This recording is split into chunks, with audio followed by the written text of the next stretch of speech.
It seems to me clear with regards to Ukraine that Vladimir Putin has no serious intent of negotiating. He continues to attack civilian targets night after night with hundreds and hundreds of drones. The Ukrainians have just carried out a spectacular attack against military targets. And it seems to me concerning that the 2026 request eliminates aid to Ukraine entirely. At the same time, the Senate has a strongly bipartisan bill led by Senator Graham and Senator Blumenthal to impose more sanctions on Russia, and many senators of both parties want to provide more aid to Ukraine.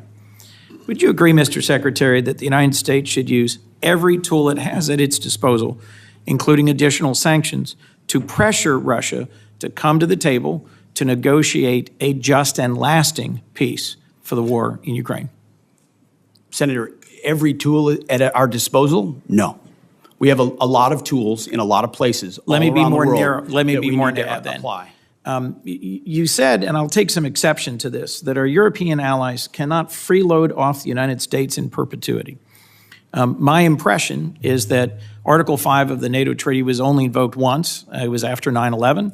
And a significant number of our European allies and partners deployed to Afghanistan alongside us and suffered significant combat casualties.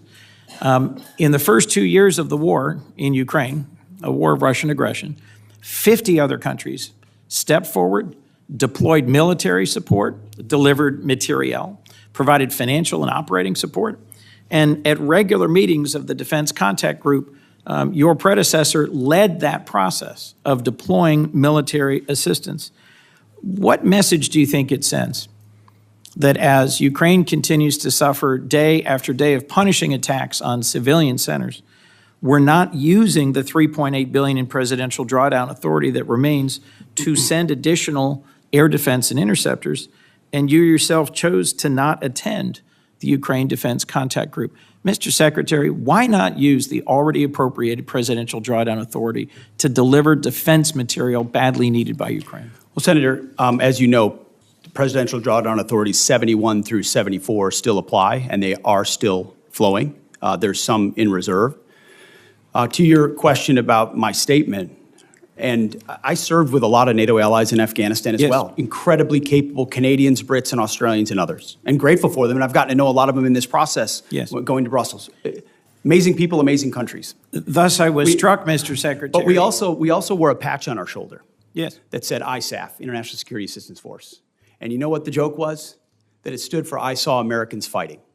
Because what ultimately was a lot of flags, was not a lot of on-the-ground capability. You're not a real coalition, you're not a real alliance, unless you have real defense capability and real armies that can bring those to bear. And that's a reality that Europe is waking up to quickly, and we're glad, because they're our friends, and we want them to be safe and free and secure. And sometimes that takes true talk and tough love, and they've responded very well to that because we want them to succeed. And Mr. Secretary, let's just make clear for the record that our military partners in Afghanistan included many who served and died. Our Danish partners and allies on a per capita basis don't try to make it look like I don't care about the investments of our partners. Of course I do. Mr. I recognize Secretary, that there were lives lost from other countries. Of but course the bulk of the effort was Americans. And an alliance needs to include other countries and be more balanced Mr. Secretary, to be a real alliance. As I pointed out in my opening comments, our partners and allies have stepped up, have invested, have engaged in the defense of Ukraine, and so should we. We should not be pursuing a ceasefire and a negotiated resolution to the war in Ukraine at any cost. Peace through strength means actually using our strength, continuing to support Ukraine, and securing a lasting peace. Putin will only stop when we stop him. And the best way to stop him is indeed through a stronger NATO. I look forward to the NATO summit. I agree with you that a significant investment by NATO in our collective security is a great investment, but we cannot abandon Ukraine. That would put us significantly at a strategic disadvantage. Remind everybody that today's hearing is not a welcome place for demonstrations, and anybody who tries to disturb the proceeding is going to be echoed out. Secretary Hegseth, General Caine, Ms. McDonnell, we're glad to have you here. There's no doubt that the global threat demands from us an uncompromisingly lethal force. And your efforts over recent months to renew the department's focus on lethality and your attention to the concerns of service members at the tip of the spear are worthwhile and appreciated. Of course, sustaining this shift requires a clear strategy and adequate investments in capabilities. So we're looking forward to hearing in detail what exactly the Office of Management and Budget is requesting on behalf of the Department of Defense for this coming fiscal year, and whether this budget flows from a strategy or instead defines and limits the strategy. This hearing will be the first public demonstration of what we hope to be a productive relationship between the subcommittee and the department. In the past, the relationship has functioned best when it's based on timely and forthcoming communication. Last year, details from the department and the services about their growing requirements actually did inform the subcommittee's efforts to mark up a bill to provide the military with $18.8 billion in resources above President Biden's last request. Unfortunately, we all know that didn't become law. Regrettably, the CR we're under right now has yet another missed opportunity that compounded the constraints facing the department. On this subcommittee, you'll find plenty of support for the department's efforts, for example, to improve air and missile defense systems, grow the pipeline for unmanned technologies, modernize our nuclear triad, and expand shipbuilding capacity. But lumping reconciliation spending in with full-year appropriations risks conflating different objectives. Chairman Wicker and his South House counterpart have pointed out already that even an important one-time investment in military modernization is not a substitute for steady growth in the annual budget top line. In fact, it may well end up functioning as a shell game to avoid making the most significant annual investments that we spent years urging the previous administration to make. I struggle to understand, for example, why the administration would cut procurement funding in the base fiscal year 26 budget by $14.4 billion and move that funding into, all of which enjoys strong bipartisan support, while that would be moved into a simple majority reconciliation bill. The fiscal year 26 annual request seems to do just this for Virginia-class submarines, Arleigh Burke-class destroyers, and B-21 bombers.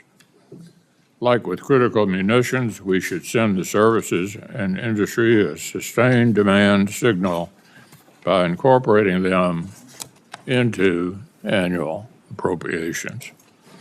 If we're really serious about making the sustained long-term investments in our military, then let's do it more than just a one-time injection of funding. If the administration wants to request a $1 trillion defense budget for fiscal year 26 and make a full-year investment in urgent priorities and new programs, let's do it. In the meantime, let's not overstate the fiscal 26 request. The administration's requested base defense budget is lower than 15 of the last 20 annual requests, including President Biden's request for fiscal year 25.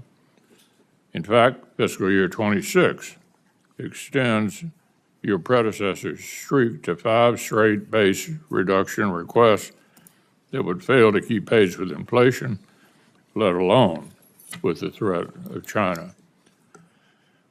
But say we do take reconciliation into account, even then, this is hardly the largest funding request for the Department of Defense. In constant dollars, the fiscal year 26 Department of Defense budget request still falls short of the annual funding request for fiscal 08, fiscal year 09, fiscal year 10, and fiscal year 11. As a share of GDP, even including reconciliation, the fiscal year 26 request is still just around 3%. That's not just half the level of the Reagan buildup that secured peace through strength. It's even less than the 4.5% of GDP requested for defense under President Carter. As we've discussed before, I think it's worth repeating, the cost of a war is a lot bigger than preventing a war. At the height of World War II, 37% of our gross domestic product was spent on defense. In Korea, 13%, Vietnam, 9%, the Reagan buildup, 6%. So we know looking strong actually works. Saves money, saves lives. But what we're looking at this year is less than 4.5% of the GDP, which was the last defense request of President Carter. Why should we expect our allies to spend 5% when we're investing about half that? The failure to spend more on defense is compounded by another dynamic.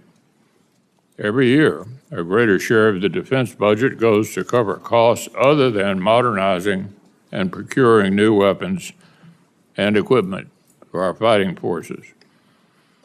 Without additional resources, rising personnel and operations and maintenance costs risk crowding out new capabilities. How we will allocate taxpayer dollars is an expression of our political will. We can't expect our adversaries to take American hard power seriously if we don't put our money where our mouth is. But as I mentioned, we're also interested in your articulation of the strategy that informs, or is it informed by, the administration's budget? How does that strategy account for adversary alignment? How does it address not only the threat of conflict in the Indo-Pacific, but the reality of conflict and military threats to our interests in Europe and the Middle East? Most of us on this panel believe that Russia's war in Ukraine, its alignment with the aims of other U.S. adversaries, and its eventual outcome are profoundly important to America's interests and offer more than just a glimpse into the future of warfare. I'd like to hear your views on this conflict. Who is the aggressor? What are the stakes for America in the West? What is the return on investment of our assistance to Ukraine? I don't see funding for Ukraine's security assistance initiative in your budget request. Is it the administration's view that terminating security assistance to Ukraine will make lasting peace more or less likely? What lessons is the U.S. military learning from the conflict?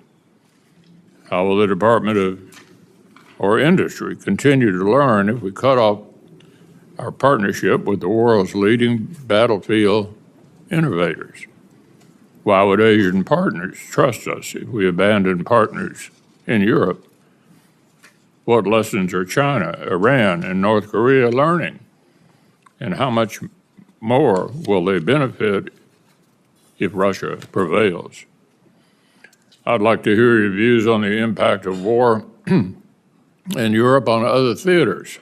The Asian and Pacific allies you just met with recently are under no delusions about how unchecked Russian aggression influences the calculus of President Xi.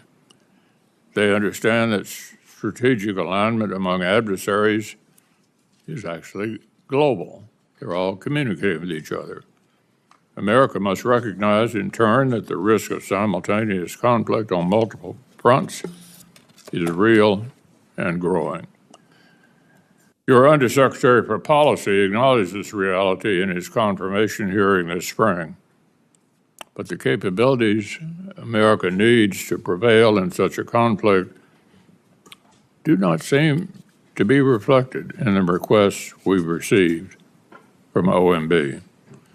So there's a lot we need to cover today. We'll invite you to make opening statements in just a moment, but with that, I'd like to turn to Senator Coons.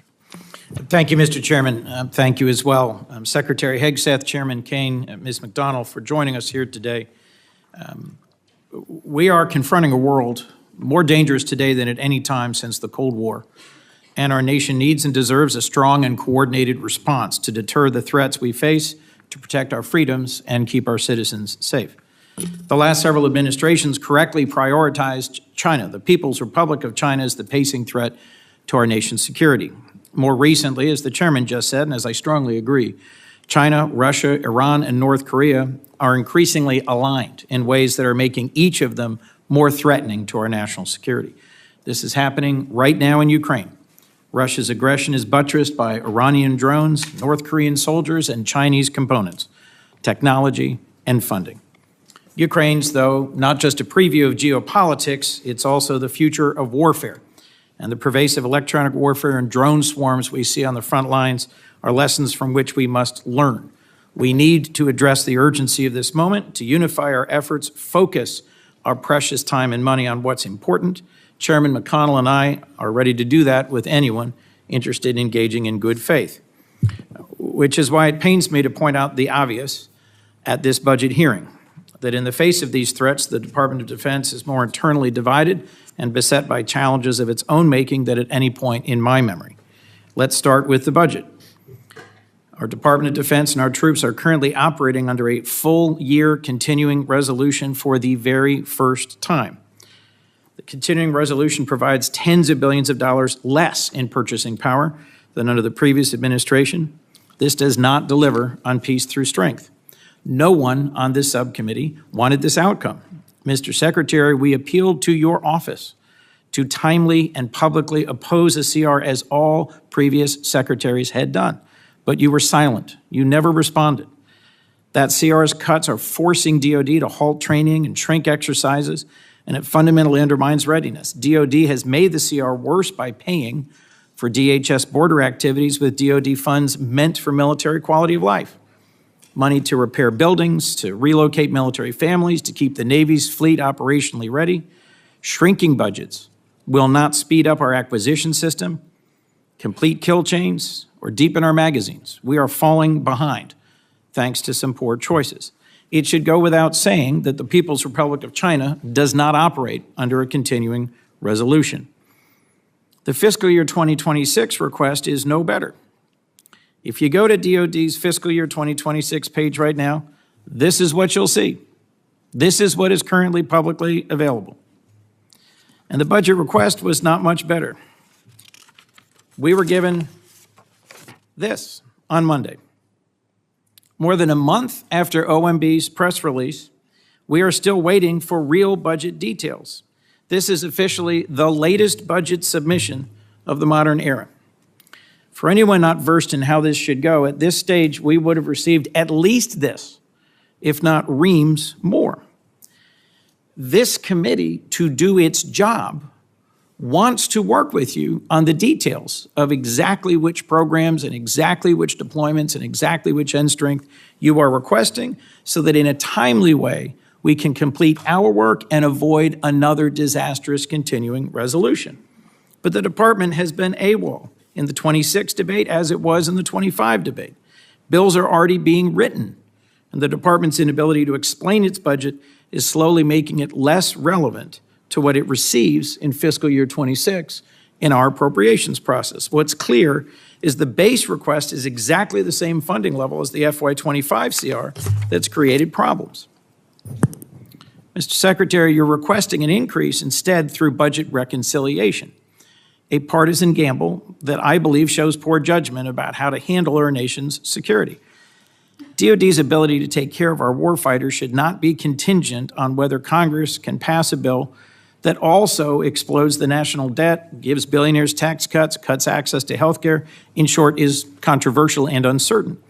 I think it sends a bad message to the U.S. defense industry about the uncertainty of appropriations for key systems at precisely the time we want certainty and we want more from them.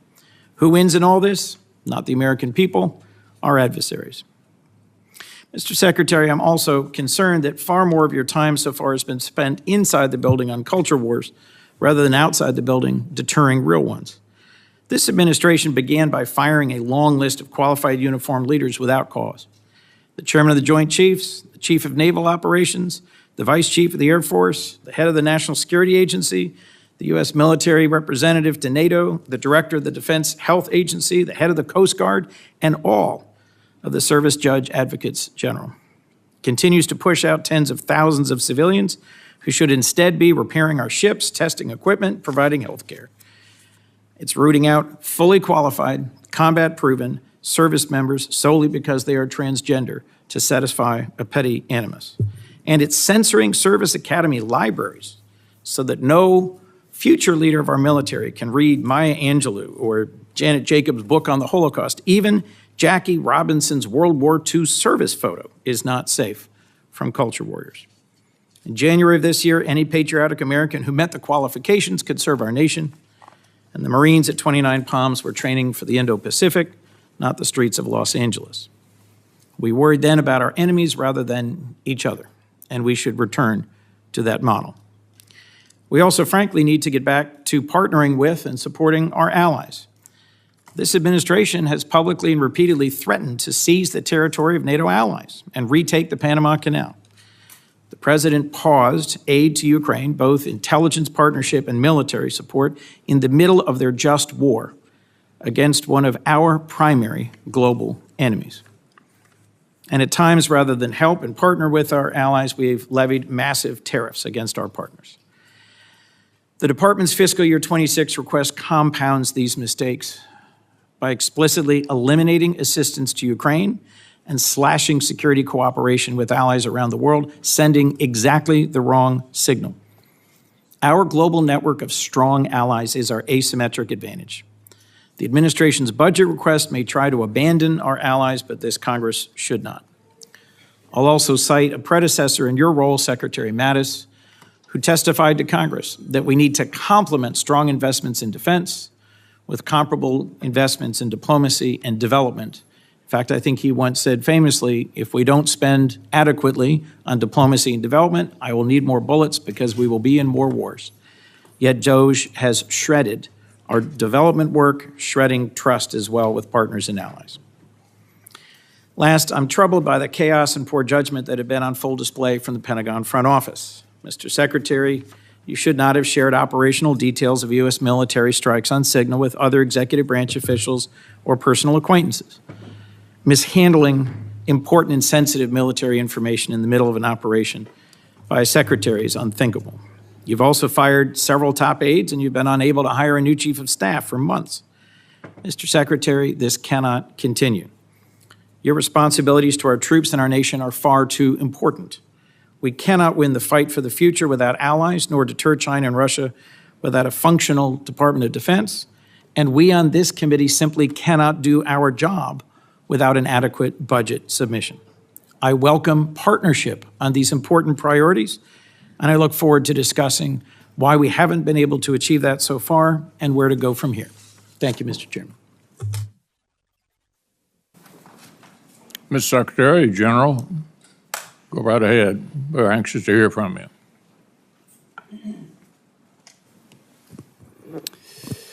Well, Chairman McConnell, Ranking Member Coons, distinguished members of the committee, thank you for the opportunity to testify in full support of President Trump's proposed fiscal year 2026 budget for the Department of Defense. I'm honored to testify today alongside General Dan Caine, Chairman of the Joint Chiefs of Staff, and Bryn McDonald, who is performing the duties of DoD's Comptroller and Chief Financial Officer. We're also very proud to represent and serve our warriors and their families. Today, as they do every day, they're keeping America safe. They're defending the homeland. They're standing up to Communist China. They're working hand in glove with our allies and partners, and they are achieving peace through strength. This morning, I'd like to start by thanking this committee and Congress for your bipartisan leadership to give our troops a big pay raise in 2025. This included an additional 10.5% raise for our junior enlisted service members, E1 to E4. Thank you also for improving other initiatives that will improve quality of life for our warriors and their families. With a focus on our troops and their loved ones, I've directed additional actions that will further improve their quality of life. These include making historic investments to improve living conditions in barracks and base housing, reforming the PCS process to reduce the cost and stress of these moves, and improving the quality of care provided to our defense healthcare system. The best part of my job, is meeting and interacting with the troops and their families. I hear their concerns. I know how it feels to face these challenges. I've been there recently. Each of these initiatives responds to feedback I or we have received directly from the force. We will keep listening and keep looking for ways to improve their quality of life.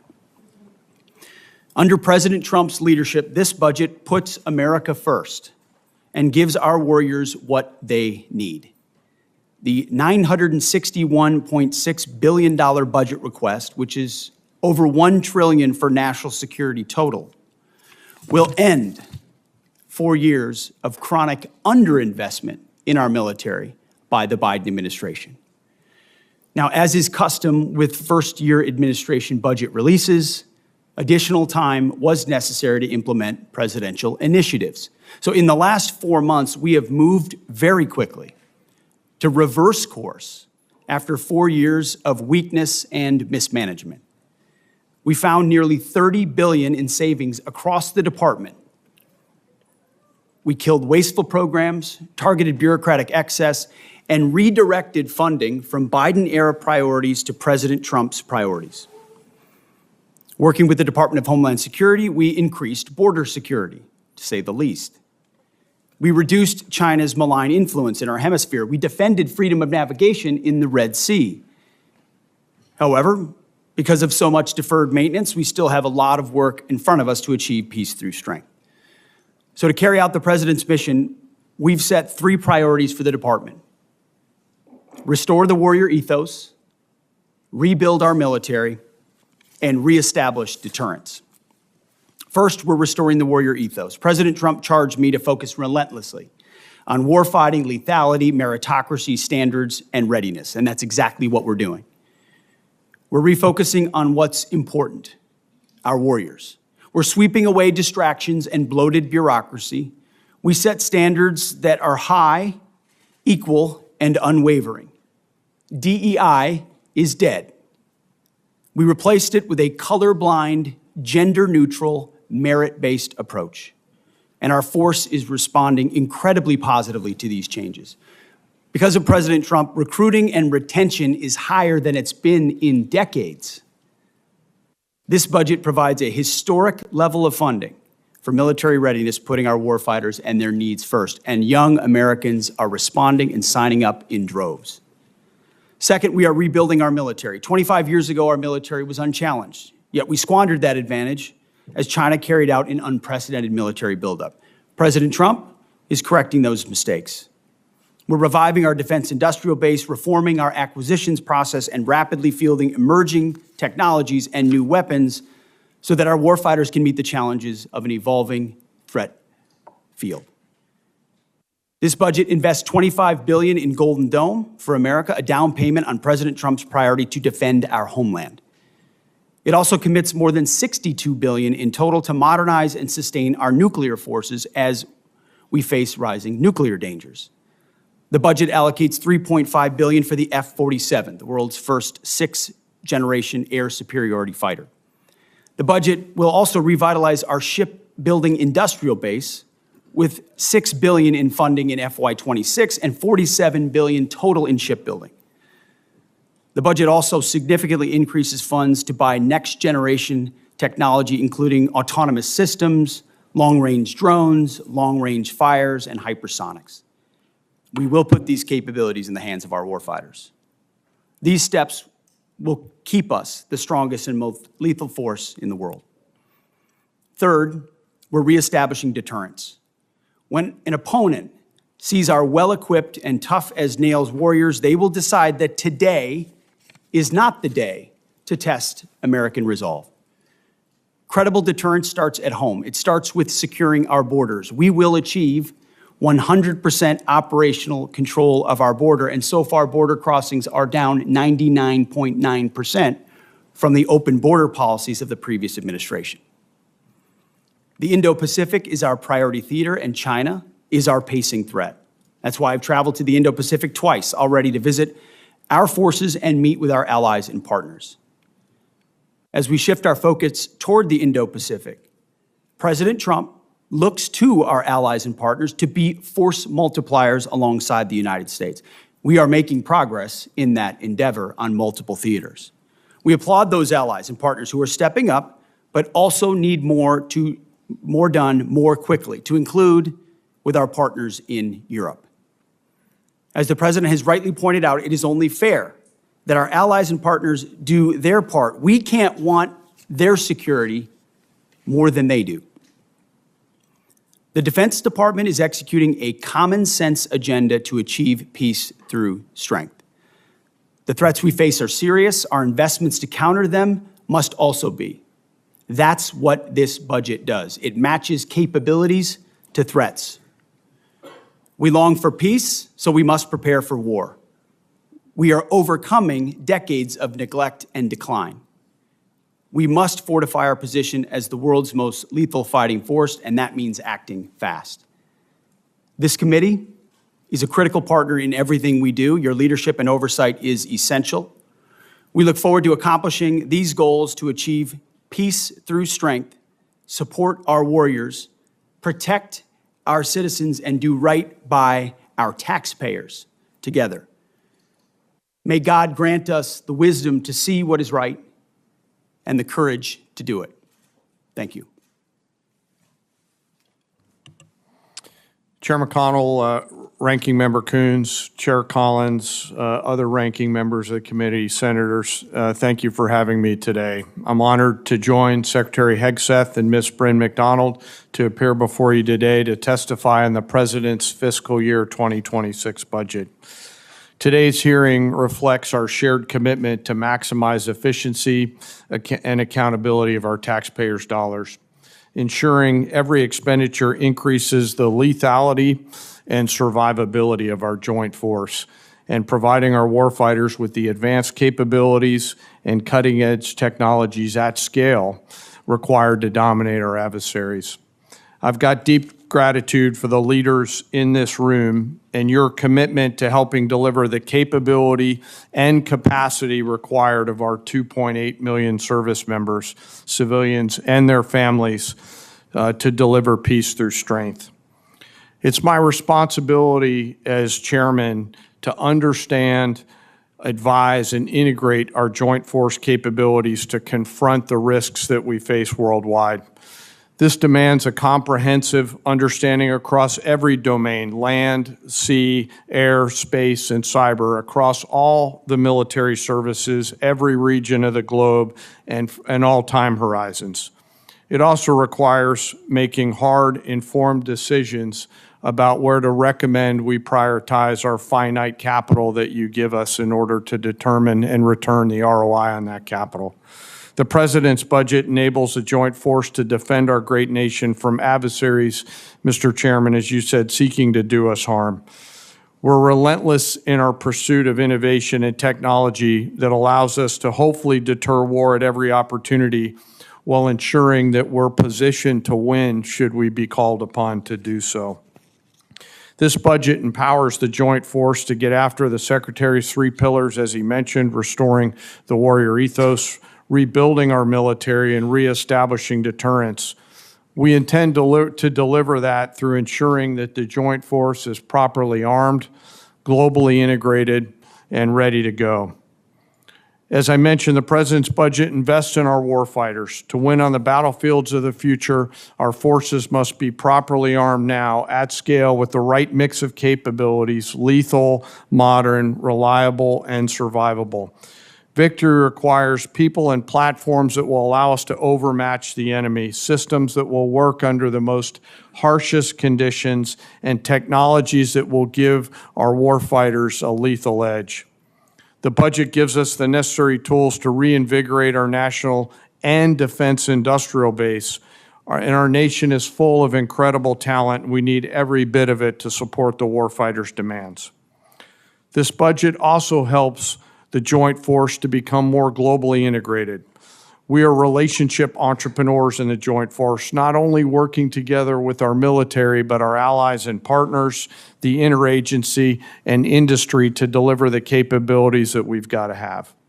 Finally, the President's budget reflects our mandate to be ready, always on the account, anticipating the next fight, not fighting the last fight, in order to deliver for our force and their families.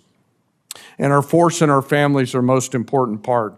This budget makes meaningful investments in our service members and their families, improving quality of life, housing, and medical care, and the moving process. As long as our most precious asset, our people, are properly armed, integrated together, and ready to go, our citizens will be defended, our enemies deterred, and our nation safe. Speaking of keeping our nation safe, I want to highlight the gunnery sergeant behind me, the senior enlisted advisor to the chairman, who after 37 years of selfless service to the nation and as the nation's highest ranking enlisted service member, will retire from the service later this month. And he and his wife, who's also a Marine, have gone all in over and over again. It's an honor to serve every day alongside some of the most extraordinary warriors, civilian teammates, civil servants, and our families in this nation have ever known. I assure this committee that the Joint Force remains committed and ready to go. With your continued support, we'll maintain the competitive edge that we need to have. I'm also reminded to always remember our deployed service members right now and their families, who are right now, as we sit here today in this hearing room, out there doing our nation's business. And I would ask us all to remember our fallen and their families, who continue to show us what right looks like. I thank you for the Congress and this committee for the support, and I look forward to your questions. Thank you, General. Mr. Secretary, probably won't surprise you, but I'm going to start with Ukraine. And I'm going to ask you a series of questions, but I don't want you to linger on any one of them, but answer the series of questions in one answer. Number one, who's the aggressor and who's the victim in the conflict? Russia is the aggressor. Which side do you want to win? As we've said time and time again, this president is committed to peace in that conflict. Ultimately, peace serves our national interests, and we think the interest of both parties, even if that outcome will not be preferable to many in this room and many in our country. Which side is President Xi pulling for? Well, as was stated by both of you, we obviously understand, unfortunately, under this administration and the policy, under the previous administration and the policies they pursued, it has driven Russia and China closer together. So there's no doubt that China would prefer that Vladimir Putin have a good outcome. But it would also prefer a prolonged conflict that would keep us and other countries tied down and incapable of paying attention to the malign influence of China elsewhere.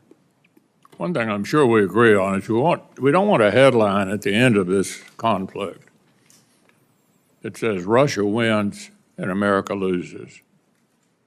And given the fact that all of our adversaries are communicating with each other, that's extremely important if we're going to continue to play the role in the world that the vast majority of members of Congress think we should still play, particularly now that our adversaries are more significant than they have been since the Berlin Wall came down.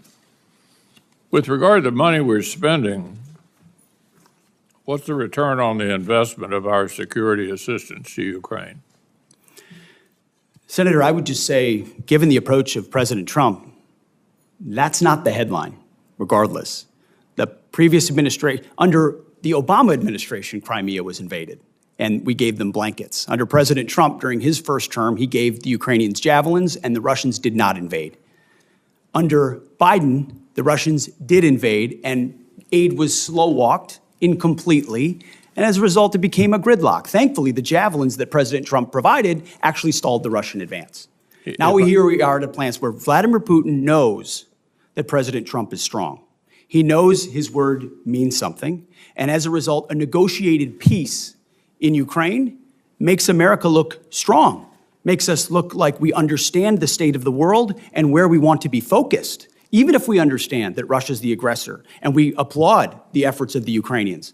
There is a moment where you have to recognize what exists on the battlefield and that a better outcome is a negotiated peace to stop the killing and stop the slaughter. And our budget reflects that perspective. If I may, Mr. Secretary, I'm not here to defend the previous administration. They were completely inadequate anyway. And I think you could make an argument that the precipitous withdrawal from Afghanistan was like a green light to Putin. But we are where we are. And beating up the past is not a plan for going forward to the future. What has benefited the United States, I think you would agree, 38 different states have produced weapons or parts of weapons out of the money that the Ukraine supplemental package passed last year. 2 new members of NATO now increased spending by virtually all of our NATO allies, which President Trump deserves part of the credit for encouraging that. Vladimir Putin probably guaranteed it would happen. Everybody seems to be moving in the right direction. And then they look at us and wonder whether we're in the midst of brokering what appears to be allowing the Russians to define victory. I think victory is defined by the people that have to live there, the Ukrainians. And I don't think they're going to ever conclude that victory means basically adopting the Russian views on all this. So what do you make of what the Russians are up to? They don't seem to me to be too interested in talking. We want to talk. They seem to be increasing the war. What's your take on that? Well, no one's adopting views, sir. I would say that the budget reflects the reality that Europe needs to step up more for the defense of its own continent. And President Trump deserves the credit for that. In his first term, in this term, we're about to go to The Hague, where we hope most European NATO countries are going to commit to a 3.5, 1.5 total of 5% defense spending, which was inconceivable before President Trump. And he has set the standard that America can't be everywhere all the time for everybody. And if you're a European country, you cannot freeload off of the United States in perpetuity.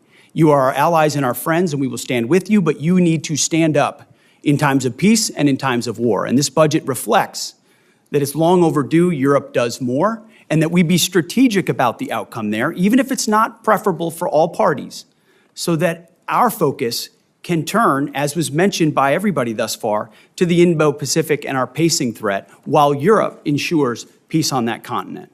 And so the budget is meant to reflect that reality. It includes hard choices, but that's been one of the things we're trying to do in this Defense Department is make some of those hard choices alongside President Trump. Yeah, the only thing I would say to conclude this before turning over to Senator Coons, relitigating the past, it seems to me, is not helpful. I didn't defend any of the submissions, budget submissions that the previous administration made. I had a lot of the same complaints about how they were handling this. I want to avoid that for the future. And it seems to me pretty obvious that America's reputation is on the line.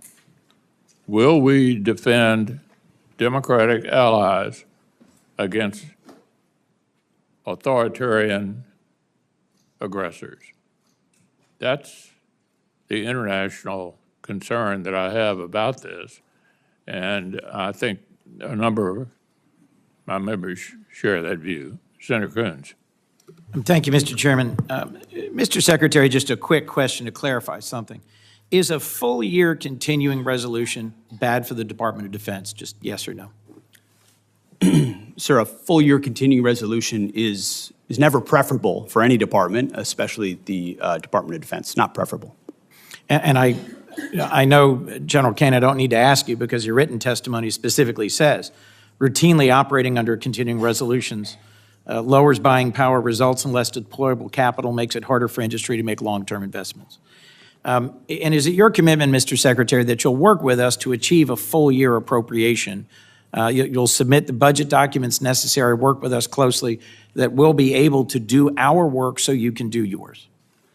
Senator, we are committed to working with you to make sure the Defense Department gets as robust a budget as possible where we can meet the threats of today and tomorrow. Thank you. I'll just say at the outset for all my colleagues, I am increasingly concerned that there is a threat that some believe they can best govern by continuing resolution, reconciliation, and rescission, and not ever actually have us appropriate. So I look forward to working with you to avoid that outcome, which I think would both disregard the role of Congress and put all of us at greater risk. It seems to me clear with regards to Ukraine that Vladimir Putin has no serious intent of negotiating. He continues to attack civilian targets night after night with hundreds and hundreds of drones. The Ukrainians have just carried out a spectacular attack against military targets. And it seems to me concerning that the 2026 request eliminates aid to Ukraine entirely. At the same time, the Senate has a strongly bipartisan bill led by Senator Graham and Senator Blumenthal to impose more sanctions on Russia, and many senators of both parties want to provide more aid to Ukraine. Would you agree, Mr. Secretary, that the United States should use every tool it has at its disposal, including additional sanctions, to pressure Russia to come to the table to negotiate a just and lasting peace for the war in Ukraine? Senator, every tool at our disposal? No. We have a lot of tools in a lot of places all around the world. Let me be more narrow then. You said, and I'll take some exception to this, that our European allies cannot freeload off the United States in perpetuity. My impression is that Article 5 of the NATO treaty was only invoked once. It was after 9/11. And a significant number of our European allies and partners deployed to Afghanistan alongside us and suffered significant combat casualties. In the first 2 years of the war in Ukraine, a war of Russian aggression, 50 other countries stepped forward, deployed military support, delivered materiel, provided financial and operating support, and at regular meetings of the Defense Contact Group, your predecessor led that process of deploying military assistance. What message do you think it sends that as Ukraine continues to suffer day after day of punishing attacks on civilian centers, we're not using the $3.8 billion in presidential drawdown authority that remains to send additional air defense and interceptors, and you yourself chose to not attend the Ukraine Defense Contact Group? Mr. Secretary, why not use the already appropriated presidential drawdown authority to deliver defense material badly needed by Ukraine? Well, Senator, as you know, the presidential drawdown authorities 71 through 74 still apply, and they are still flowing. There's some in reserve. To your question about my statement, and I served with a lot of NATO allies in Afghanistan as well. Incredibly capable Canadians, Brits, and Australians and others. And grateful for them, and I've gotten to know a lot of them in this process going to Brussels. Amazing people, amazing countries. Thus, I was struck, Mr. Secretary. But we also wore a patch on our shoulder that said ISAF, International Security Assistance Force. And you know what the joke was? That it stood for I Saw Americans Fighting. Because what ultimately was a lot of flags, was not a lot of on-the-ground capability. You're not a real coalition, you're not a real alliance, unless you have real defense capability and real armies that can bring those to bear. And that's a reality that Europe is waking up to quickly, and we're glad, because they're Mr. our Secretary. friends, and we want them to be safe and free and Yes. secure. And sometimes that takes true talk and Yes. tough love, and they've responded very well to that because have. we want them to succeed. And Mr. President Trump Secretary, wants them let's to. just make clear for the record that our military partners in Afghanistan included many who served and died. Our Danish partners and allies on a per capita basis Don't try to suffered make more. it look like I don't care about the investments of our partners. Of course I do. Mr. I recognize Secretary- that there were lives lost from other countries. Of but course the there bulk were. of the effort was Americans, and an alliance needs to include other countries and be more balanced Mr. to be a Secretary, real alliance. And as I that's the point pointed we're out making. in my opening comments, our partners and allies have stepped up, have invested, have engaged in the defense of Ukraine, and so should we. We should not be pursuing a ceasefire and a negotiated resolution to the war in Ukraine at any cost. Peace through strength means actually using our strength, continuing to support Ukraine, and securing a lasting peace. Putin will only stop when we stop him. And the best way to stop him is indeed through a stronger NATO. I look forward to the NATO summit. I agree with you that a significant investment by NATO in our collective security is a great investment, but we cannot abandon Ukraine. That would put us significantly at a strategic disadvantage. Thank you, Mr. Chairman. Senator Collins. Thank you, Mr. Chairman. And let me start by thanking you for framing what is at stake and for your emphasis on Ukraine. I also agree with Vice Chair Coons that the department has been unacceptably slow in providing us with the account level information that we need to draft the Defense Appropriations Bill. I agree with him that a CR is not conducive to the smooth and effective operations of the department, but I would respectfully point out to my colleague that the Appropriations Committee reported the Defense Appropriations Bill before the August recess, and it was the Democratic leader who decided not to bring the bill to the floor. And that is why we ended up with a continuing resolution. Mr. Secretary, let me turn to you now. You recently stated that DOD is focused on the strategic threat posed by China and that this threat is, and these are your words, real and could be imminent. And I agree with you. China now fields a navy of approximately 400 ships and is expanding its fleet at a pace that far exceeds ours. The U.S. Navy currently has only 293 ships, clearly inadequate. Yet the Department of Defense budget for FY26 proposes funding for only 3 additional ships, a Columbia-class submarine, a Virginia-class submarine, and an ocean surveillance ship.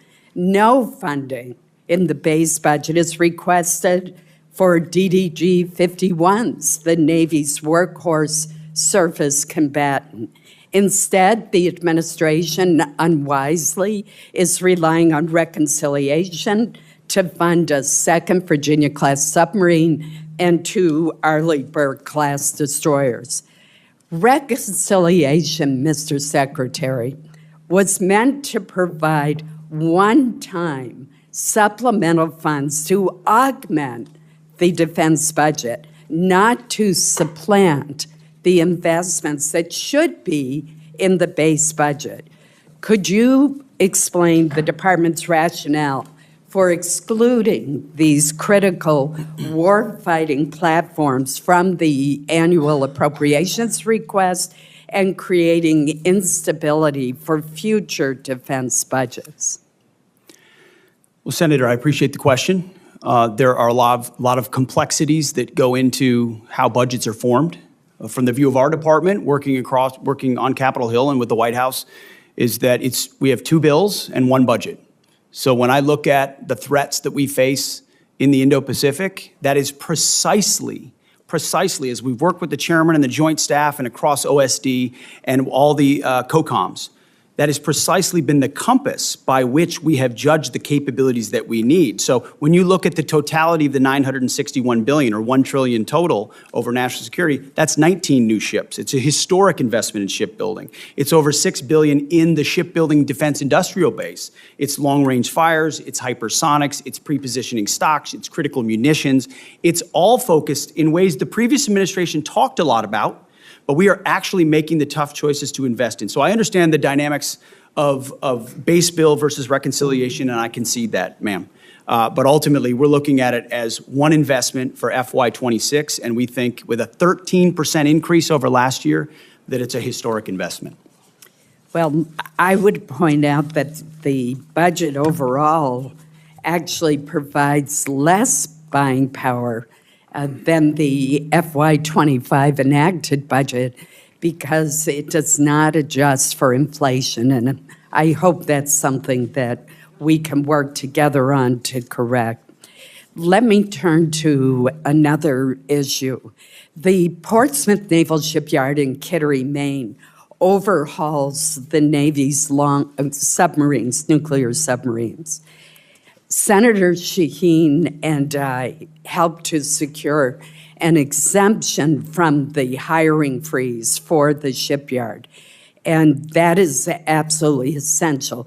But if I could speak for Senator Shaheen as well as myself, both of us are hearing from shipyard leaders as well as the Navy, as well as the rank and file workers, the union leadership, that the delays in hiring and onboarding across the workforce, from frontline mechanics to security personnel, continue.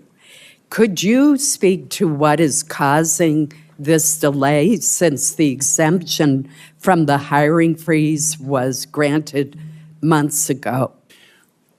Well, it's a great point, Senator. I will have our team dive into that because that should not be the case. There was very specifically exempted because of the importance of those shipyards, and whatever we can do to speed it up for you, we will do. Thank you.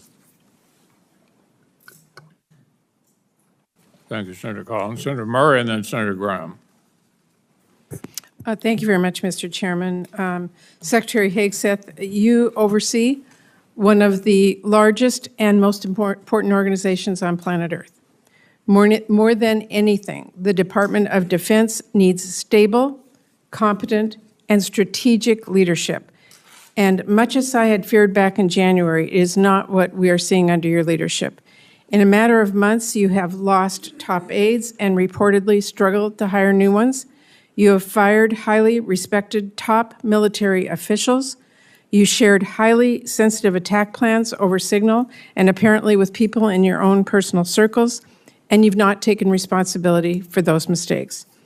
All the while, the security challenges we face have grown larger, not smaller.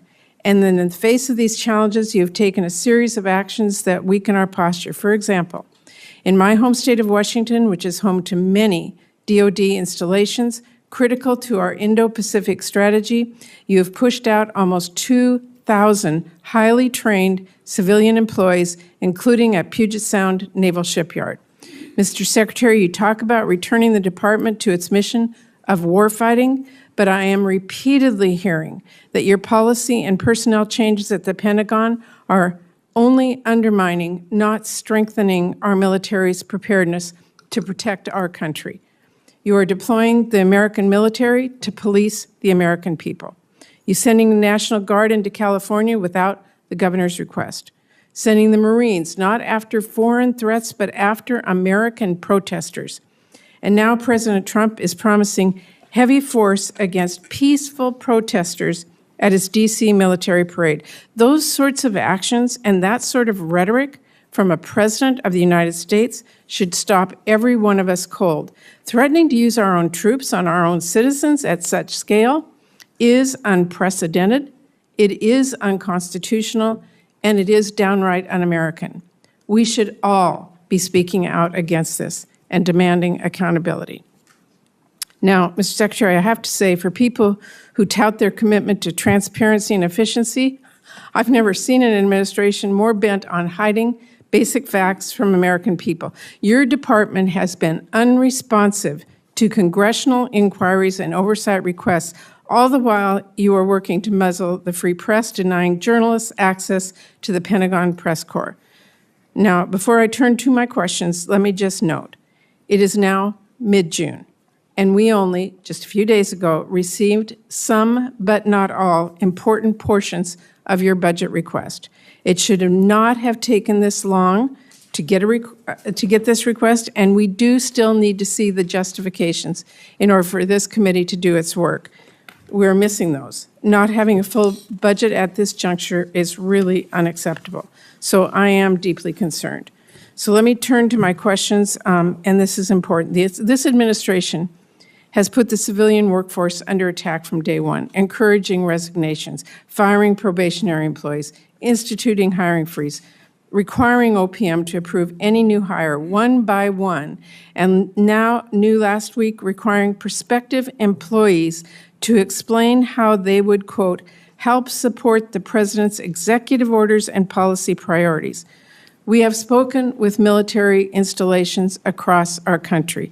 Almost all of them have been forced to fire skilled civilian employees who are badly needed. And all of them also have hundreds, and in some cases thousands, of new hires ready to bring on board, but now have to individually be reviewed by OPM, apparently to ensure that they support the president's priorities. Secretary Hegseth, I want to know, and keep your answers short, I have limited time, will you be firing more shipbuilders, yes or no? Senator, we haven't fired shipbuilders. We've offered through a right sizing of our civilian positions, which So everyone in this committee would acknowledge that the Defense Department has had a bloated bureaucracy for a long time, have given a voluntary process by which some people can choose to take a DRP. I'm just asking you so a it's not a question. firing of shipbuilders. So That's a totally disingenuous characterization of what our department is doing. We are focusing on shipbuilding. Mr. Secretary, do we need more or fewer shipbuilders? We are investing historically in our shipbuilding defense industrial base and workforce and ships in this budget, more than anything the previous administration ever did. So, well, you managed to fire highly skilled workers, including my home state of Washington, for no reason. So let me just say, the Navy needs welders, not people who can recite a president's executive orders. If the Navy wants to hire a qualified candidate for the role, but that candidate happened to vote for or donate to Democrats, would they be hired? Senator, there's never been a litmus test for hiring welders. Well, If you can weld, you can work at the Defense Department. That is what they are being asked. And Mr. Secretary, I just have to say, we need to drop the politics in our military. We need to hire the best people. We do not need to force them out. That is simply the case at this point. I'm out of time. Thank you, Mr. Chairman. Senator Graham. Thank you. Welcome. One of the things you're trying to do is hire people based on merit, right? Yes, sir. You could care less if they're libertarian, vegetarian, Democrat, Republican, as long as they can do the job? Yes, sir. Okay, all right. More people are joining the military now than any time in recent memory, right? Yes, sir. So the situation described by Senator Murray is not being viewed by other Americans because they're signing up in droves. Senator, there's been a historic surge. You know why? Because they think you're a winner. They think you're going to lead. They think you're going to have their back. That's why they're signing up. Keep doing what you're doing. Now, do you agree that the world kind of miscalculated Hitler in the 20s and 30s? Certainly did not understand the scope of the threat. Yes, Like Senator. the guy wrote a book, I want to kill all the Jews, and nobody believed him. You remember that? General Caine, is that a fair statement that the military-industrial complex of the 20s and 30s really didn't miscalculated Hitler? Yes, sir. The danger of that is like 50 million people get killed. So let's don't do that now. As to Iran, they say they want to kill all the Jews. Do you agree with them? I believe they mean what they chant. Yes, Senator. Do you agree with that, General Caine? Sir, I think they've got some agendas for sure to. Well, is that advance agenda to use a nuclear weapon against Israel? Sir, I think they would potentially. They had a nuclear weapon, would they use it against Israel? In your professional military judgment. Sir, I think they'd use it to pressure Israel. I don't know whether they would use it. Well, is it 50-50, 60-40, 70-10? What is Sir, it? I don't know what the percentage is. Well, you can't be wrong, can you? What does Israel think? Sir, I think they think they would potentially. What do you use think, nuclear. Mr. Secretary? If they I had a think- nuclear weapon, would they use it to wipe out Israel? I think Israel believes, quite understandably. Do you believe that? That it is an existential Do threat you to their believe existence. that? Hold on, and then in the hands of the wrong Iranian, a cleric or a radical, that they would seek to Well, use is this a radical cleric that exists there today? Well, as of If right he's now, not, yes. who the hell would be? So I'm trying to get everybody to think, let's don't do what we did in the 30s. They're going to use a nuclear weapon if they get it. Are they trying to build a nuclear weapon versus a peaceful nuclear power program, Mr. Secretary? Have the Iranians been trying to build a nuke? There are plenty of indications that they have been moving their way towards something that would look a lot like a nuclear weapon. Does China intend to take Taiwan by force if necessary? We don't believe they've made that decision yet, but certainly if you look at their exercises that they're performing in that area, they What look do you a lot think, like General what that would Caine? look Do you like. think China is intent on taking Taiwan? Sir, I think it, not to split hairs, but I think it depends on what you define take. I think if. I mean, like, take it over. I think if they could get them their way, for sure. Do I think they're going to use military capability? Maybe, maybe not. Do we need to be prepared for that? Yes. Is Putin going to stop in Ukraine? I don't believe he is, sir. I think he'll What do you go think? until. What do you think, Secretary? Is he going to stop? Remains to be seen, Senator. Well, he says he's not. I mean, you know, this is the 30s all over. It doesn't remain to be seen. He tells everybody around what he wants to do. Are you familiar with his military buildup in terms of armaments? It's well beyond what we need to do to take Ukraine. Listen, I think I like what you're doing. I just think we got to get this stuff right. Iran cannot have a nuclear weapon because they'll use it. They're homicidal maniacs who are religious Nazis. China is an expansionist power who will take Taiwan if we don't deter them. Russia will dismember Ukraine and keep going if we don't stop them. Radical Islam, are they still out there, General Caine? Sir, I think there are still folks that would do America harm. So is ISIS dead? No, sir. Is Al-Qaeda dead? Mostly, and dying more every day. Yeah, but are they still out there trying to get here? Yes, sir, to a So certain the extent. threat of radical Islam is still real to the American people? Yes, sir, if allowed to scale. We Yeah. work hard to not allow that to happen. And how you do that? You hit them over there before they come here, right? So we have a variety of ways, as you know. It's better to have partners than do it by yourself? Always, sir, yes. Okay, so go over just a little bit. The point is, radical Islam is out there. They're trying to get here. Ms. Secretary, if they had a nuclear weapon, would they use it? Would Al-Qaeda use a nuclear weapon if they had one? Senator, a nuclear weapon in the hands of al-Qaeda would be a very bad thing. Is there a whole lot of difference between a nuclear weapon in the hands of Al-Qaeda and the Ayatollah in Iran? I don't think so. They just have a different religious reason to do it. The point is, these budgets are important, but we need to up our game. We need to build more ships because China's building more ships. So we need to hit the enemy before they hit us. We need the ability to project. As to, final thought, as to Russia, China buys and India buys 70% of Russia's oil, Mr. Secretary. Are you familiar with that?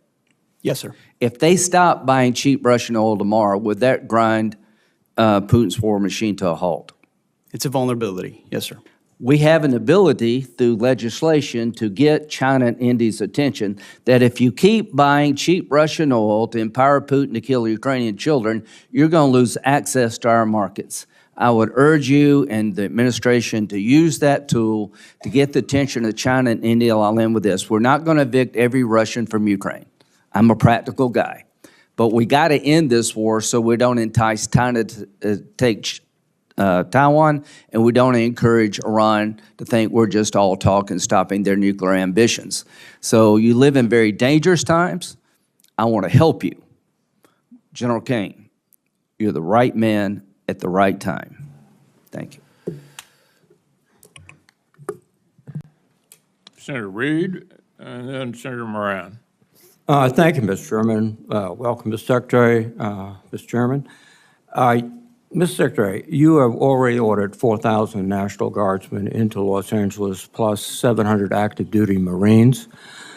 That's against the advice and opposition of the governor, the mayor, and the chief of police of Los Angeles. And these forces are in addition to 11,000 military personnel, active duty and National Guard, that have been deployed to the southern border in support of Customs and Border Protection. Separately, the Department of Homeland Security has requested more than 20,000 National Guard troops to assist in, I quote, interior immigration efforts. And I understand you've approved an additional phase of 700 service members for this mission, with additional associated command and control from Texas, Florida, and Louisiana. This week, the Department of Homeland Security sent another request for DoD support to transport ammunition, quote, to authorize military forces to detain or arrest American citizens, to provide DHS with military drone surveillance support, and to have the Marine Corps advise DHS on running joint operations. Is it your intent to improve these requests, all of them? Well, Senator, we very much support President Trump's focus on defending the homeland on our southern border, as well as supporting law enforcement officials doing their job in ICE in Los Angeles who deserve not to be assaulted, accosted, and rioted while rounding up one of the 21 million illegals allowed in as an invasion under the previous administration. I would Are you prepared to authorize DHS to use drones and also to authorize military forces to detain or arrest American citizens? Senator, every authorization we've provided the National Guard and the Marines in Los Angeles is under the authority of the President of the United States, is lawful and constitutional. They are assisting in defending law enforcement officers and law enforcement facilities. So the answer is yes. In the execution of their job. The answer is yes. In the city of Los Angeles. How are you paying for this? Is this done on a reimbursable basis by the Department of Homeland Security, or is the Department of Defense paying for this? As we mentioned yesterday, a lot of this we are paying for, and some will collaborate with DHS on. And how is that done, given a CR which restricts your spending dramatically? What are you taking from? Readiness? Well, as we acknowledged, and I can pass to my colleague Bryn, who knows the details on this, but in 2025, where we took from, we have completely refunded and then some in the FY26 budget. Your whole ethic seems to be revolving on the lethality of the military force. How is this operation with Marines and National Guardsmen improving their lethality? Senator, you mentioned the 11,000 at the border. It's actually 13,000. And I've been down there to speak with them multiple times. And people will say that mobilization hurts readiness. When you talk to them, it actually improves their readiness. I'm talking about lethality. That's what you talk about all the time. Readiness and training and accountability is all part of lethality. No, that's right, training. The more ready you are, the more capable you are, the more accountable you are, the higher your standards are. It all makes you more lethal. So and the mission in Los Angeles, as you know well, sir, is not about lethality. It's about maintaining law and order on behalf of law enforcement agents who deserve to do their job without being attacked by mobs of people. And so we're very proud that the National Guard and the Marines are on the streets defending the ICE agents, and they will continue to do that. Law and order is a civil function under the Constitution of the United States. Civil enforcement, law enforcement authorities, not the U.S. military. And there's plenty of precedent for the U.S. military supporting law enforcement officers. What your military is doing right now is laying concertina wire, guarding buildings, maintaining vehicles for other services. This is not only, I think, illegal, but also a diminution of the readiness and the focus of the military. But let me change course a bit. There's a general understanding that you have taken possession of this Qatari aircraft, the 747. But there are public reports that the Qataris have not yet signed a memorandum of understanding, which would specify that the agreement was initiated by the Trump administration, and Qatar is not responsible for any future transfers of the plane's ownership. Are you in possession of the Qatari airplane now? Any specifics about future aircraft that could be Air Force One can't be discussed here, but Sure, it can be there discussed is a here. Are you in conversation about a possession- memorandum of understanding. A memorandum of understanding remains to be signed, Senator. You have signed a contract with a company to reconfigure the aircraft. What is the price of that contract? That cannot be revealed in this setting, sir. Why can't it be revealed in this setting? Well, this is the Appropriations Committee of the United States Senate. We appropriate the money that you will spend after it's authorized by my committee. And you cannot tell us how much the contract is for? You will have that number, Senator. It just can't be talked you want about it in a now. public It's realm. been the contract has been signed, correct? The contract has been signed? The memorandum of understanding is not No, complete, and I'm therefore talking about it's the not complete. contract with the American contractor. Has it been signed? It's nothing on that front that I'm aware of is being executed. Well, that's contrary to what we've all heard. Second thing, what's the delivery time in the contract? Again, the delivery time of anything of that sensitive nature is not for public consumption. Can you tell me the delivery time for the Boeing aircraft that were being prepared for Air Force One? Was that in the contract? One of the problems is that the way we actually procure aircraft in this country takes so long Oh, that yeah. when it's ordered, it's 7, 8, 9, 10 years late, requiring the necessity for a stopgap alternative. Well, no. What you've just said is that the Boeing information was public knowledge. The delivery date, the cost overruns, but this is not. Because this is not only a bad deal for the American public, it is just it's gratifying the president's ego. That's all it is. Thank you.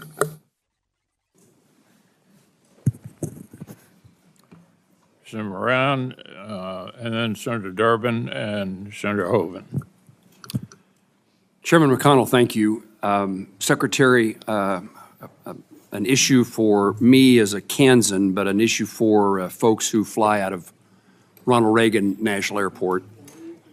January 29th, Army Black Hawk helicopter and a commercial airliner arriving at DCA from Wichita collided midair. I know you're aware of it. You were involved in responding on the night of the accident, January the 29th. It killed 67 individuals, many of them Kansans. I want to hear a confirmation from you. Since that flight, I ask, as did the Department of Transportation, the FAA, that the helicopter flights emanating from the Pentagon be put on pause. It's my understanding from information from the Army is that since January 29th, 7 flights have taken off and landed at the Pentagon. 6 of those flights occurred during periods of high volume at DCA. One of those aircraft caused 2 different commercial flights to abort landing on May the 1st. And since this latest incident, I understand that all flights have been halted. My question is, will you commit to maintaining that restriction on all non-essential rotary flights, including VIP transport from the Pentagon until the Department of Transportation, the FAA, determines the safe way in which that can be done, if there is a safe way? Senator, that was a very tragic incident, which can never happen again. We initiated an investigation immediately, worked directly with the Department of Transportation immediately. They've taken the lead on it. In real time at that moment, we even stood over maps and looked at routes to make sure we were ensuring that routes of Blackhawks were away from the flight path so that it didn't happen again. There are essential reasons why you may need to move along a corridor similar to that, but there is no authorization for VIP or convenience flights along that route. That is not the case and will not remain the case. You have our assurance that I'm working with Secretary Duffy very closely to make sure that the only flights that would be, even in a modified path, would be those that are necessary and authorized. And that ban, except for that ban on non-essential flights, including VIP transportation, remains in effect until Secretary Duffy reaches a conclusion if it's possible to fly safely? We are in direct coordination with Secretary Duffy, and we take his recommendations very seriously and work together. And only where there's a dynamic and ongoing need for the Defense Department would we push back and try to figure out a middle ground. Thank you, and I compliment you on your response and engagement on January the 29th. I appreciate that very much, including the conversation you and I had that evening.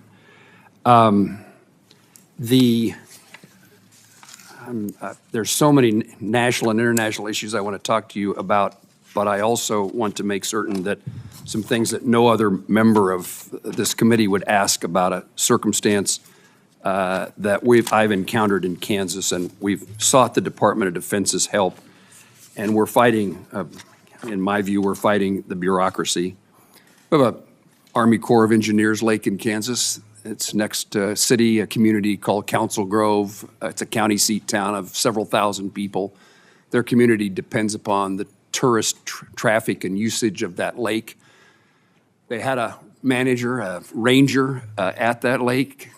The Corps did. That ranger shifted to another lake. The hiring freeze prevented somebody from being hired to replace that person. The Secretary of the Army, I appreciate his cooperation, signed a waiver to allow the hiring, but now we have been told weeks to months for the Army Corps of Engineers to go through the hiring process to replace the person. And if I could get your attention or your staff's attention to see if there is not a faster way. This community says that the people who come to stay and visit the lake, so at the moment the marina's threatened to be closed. There's no one to clean the latrines. No one can check the permits. So the lake is unusable, and summer is the season in which this community thrives based upon visitors to the lake. And I was told by the Army Corps of Engineers they had the person they wanted to hire. That person had applied, but the hiring freeze prohibited him from being hired. And they have people in mind to be the seasonal employees to do the seasonal work at the lake. But now the bureaucracy, my word, not anybody else's, I suppose, the bureaucracy of the Army Corps of Engineers delays this even weeks or months longer. The season, we've already missed Memorial Day. Can you help me? This is an issue we were made aware of almost in real time, and the Secretary of the Army was very responsive. He was. And I'm actually meeting, as it happens today, with the Director of the Army Corps of Engineers to, across the board, identify where this is happening and free it up. So it'll get special attention. I appreciate that very much. The season is fast dissipating for the success of that community's economic well-being. It was reported that the Pentagon is or has diverted anti-drone technology intended for Ukraine to the U.S. Air Force in the Middle East. And the explanation for that was the safety and security of our military men and women in the Middle East depend upon this technology. And I assume no one can argue with the importance of protecting our military. Was there a precipitating factor that caused that circumstance to be, that move to be necessary? And is there any plan to provide Ukraine with the necessary technology to replace that those anti-drone defenses? Senator, as you know, the Middle East is and remains a very dynamic theater. In the interest of putting America and Americans first, we're going to surge counter-UAS systems to our troops and our bases and our places first if we think there's a potential for a threat. And considering the environment there right now, that has been and will continue to be a priority for us. What about the capability of resupplying or reinserting that technology into other places, including Ukraine? Is the capacity just not sufficient to do that? We would have to review the capacity, but it's one of the challenges of all the munitions that we've given to Ukraine over these last 3 years. Is it's created some challenges in other places. I can imagine that many things are frustrating to you as they are to me, and one is our inability to have a supply chain sufficient to meet the global demands of the United States military in our country. And it is a focus that I heard you say in your testimony is one of yours. And our safety is dependent upon a private sector supply chain necessary to meet all needs, in my view, including those of supporting Ukraine. I'm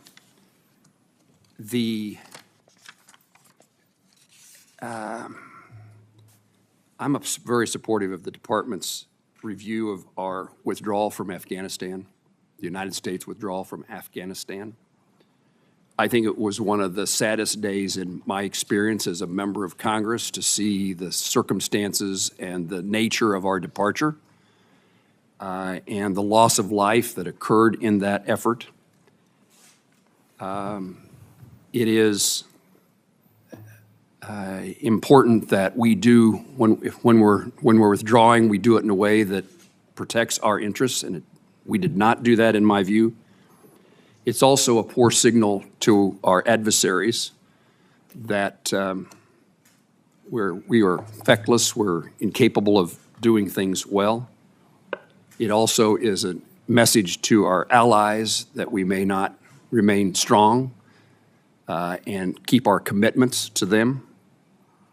So while I wouldn't debate the departure from Afghanistan, in my view, it's undebatable about the nature of the withdrawal and how damaging it was to our country.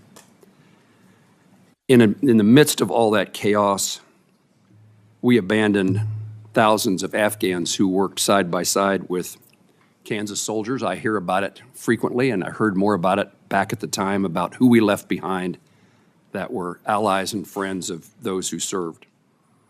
Can you help fix the problem of those who are in limbo, who were our Afghan allies, and their status either here in the United States or their status waiting to come to the United States? What should be our policy? Senator, our doors have been open and Could I just take a minute to encourage everybody to stay within the 5 minutes, because we have a number of senators here who need to get a chance. I obviously violated the rule and didn't know it, Mr. Chairman. So after Senator Moran, we'll go to Senator Durbin and then Senator Hoven. Mr. Secretary, I'll follow up with you. Okay. My turn. I can take a subtle hint. We're just going to have to get the gentleman from Kansas a clock. I thought it meant I had 4 minutes and 55 seconds left. Mr. Secretary, I was surprised to learn that medical research has discovered the probability that men and women who serve our nation develop certain cancers more prevalent among them than the general population. Are you aware of this? That men and women in uniform may develop certain different cancers than civilians? More frequent and the like? I'm not familiar with the particular study that you're referring to, but I'd be interested to see it. Also, I learned at the same time that brain injuries are particularly prevalent among some members of our military. And understanding the violence of that experience, it's not a surprise. But it does have long-term impact. Were you aware of that? Yes, sir. Do you know why? Well, decades of deployments to places where explosions, large and small, happen on the regular basis, and certain people are right next to small explosions on a regular basis or big explosions in one incident, or they have a duty MOS, like you're an artilleryman, where the constant thud of that alters the physical aspect of your brain in ways that we don't fully understand, but we know are caused by that service. So we're very aware of that. Do you feel a special responsibility as Secretary of Defense representing these services and the men and women who are part of them to make sure that we get as quickly as we can to the bottom of this and figure out what we can do, if anything, to reduce the likelihood of additional cancers or brain injuries? Senator, I served with a lot of men who were affected in a lot of ways by those types of symptoms, including symptoms that led to the taking of their own life. Yes. This is a deadly serious issue. We are committed to getting to the bottom of who it affects and why, and making sure we do right by it. So let me tell you what I've done about it. As chairman of this subcommittee at one point in time, we have dramatically increased the medical research to protect the men and women in uniform. As we learn these things, we want to get to the bottom of it as quickly as possible. It is enough for me that they risk their lives for our country. We shouldn't make it a more dangerous situation, and we ought to understand what's going on in their minds and their bodies when they serve. And as a result of that, we have dramatically increased defense medical research. I think we owe it to the men and women in uniform. Your budget cuts two-thirds of that amount for defense health research. How can that be consistent with our mutual goal of making the military life a safer life for our men and women in uniform? Well, Senator, I would take issue with your characterization that all two-thirds of that, whatever was reduced, is focused on the issues that you just spoke about, because those are issues that, as a secretary who's very close to these issues and knows people close to these issues, my team knows that's exactly the type of research that we would fund. But we did find lots of other research inside the Defense Department to the tens and millions, and in some cases, hundreds of millions of dollars that was a boondoggle for the American people. Why? And Why do you say, proud to get give me rid an of it. example of a boondoggle in medical research in There are defense multiple. health. I mean, we're talking about some stuff I shouldn't say in public. You know, marbles in the rear ends of cats. Tens of millions of dollars, things that don't Is this have like the 300 a connection 300 to is this, what is you're like, talking about. Is So this I like the respect 350-year-old Social Security check that the president told us? Senator, I respect completely the issue that you're speaking with, and this department couldn't be more sympathetic to that and ensure that it's funded. But the Defense Department has been a place where organizations, entities, and companies know they can get money almost unchecked to That's whether or not not true. it actually applies to things that happen on the battlefield. That's just not That's even what close. we worked very hard to find in ways that other secretaries have not. Let me tell you, This that's committee and others talk about waste, fraud, and abuse all the time. We have actually gone after waste, fraud, and abuse because Let me every let dollar me that's just tell you that. spent is a Eliminating- dollar we can pour into the war Eliminating fight. two-thirds of the money for defense health research, put that next to the decision to cut NIH medical research by 40%. Does that make America great again for these military families? I don't think so. $45 million for a parade, for God's sake. Money should be put in defense medical research instead of wasted on some pomp and circumstance for the president. This is not consistent with what the men and women in uniform deserve. Senator Hoeven, then Senator Schatz, Senator Bozeman. Thank you, Mr. Chairman. Want to thank you for being here, and I want to thank you for your service as well, Mr. Secretary General. Appreciate it.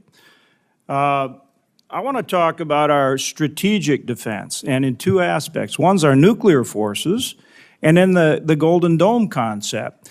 And if you think about it, you know, they really go together. In other words, our nuclear forces, the nuclear triad is what has kept any country from ever challenging us with any kind of nuclear weapon, right? And it's done that since World War II. So it's vitally important that we maintain the strongest nuclear arsenal in the world. Would you agree with that, Mr. Secretary, and also General?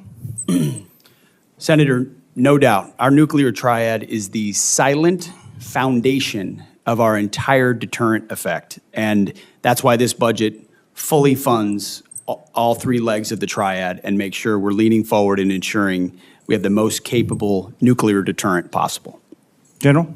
Sir, I'd agree with that, sir. Right. It is the bedrock on which all our conventional forces reside. So we've got to update our nuclear forces to make sure that they're always superior to any near-peer adversary. That's the Sentinel program. Now, in 2025, 1.7 billion was taken out, which we are putting back in through reconciliation, and there's 4.1 in 26 versus the 5 that was originally asked for by Air Force.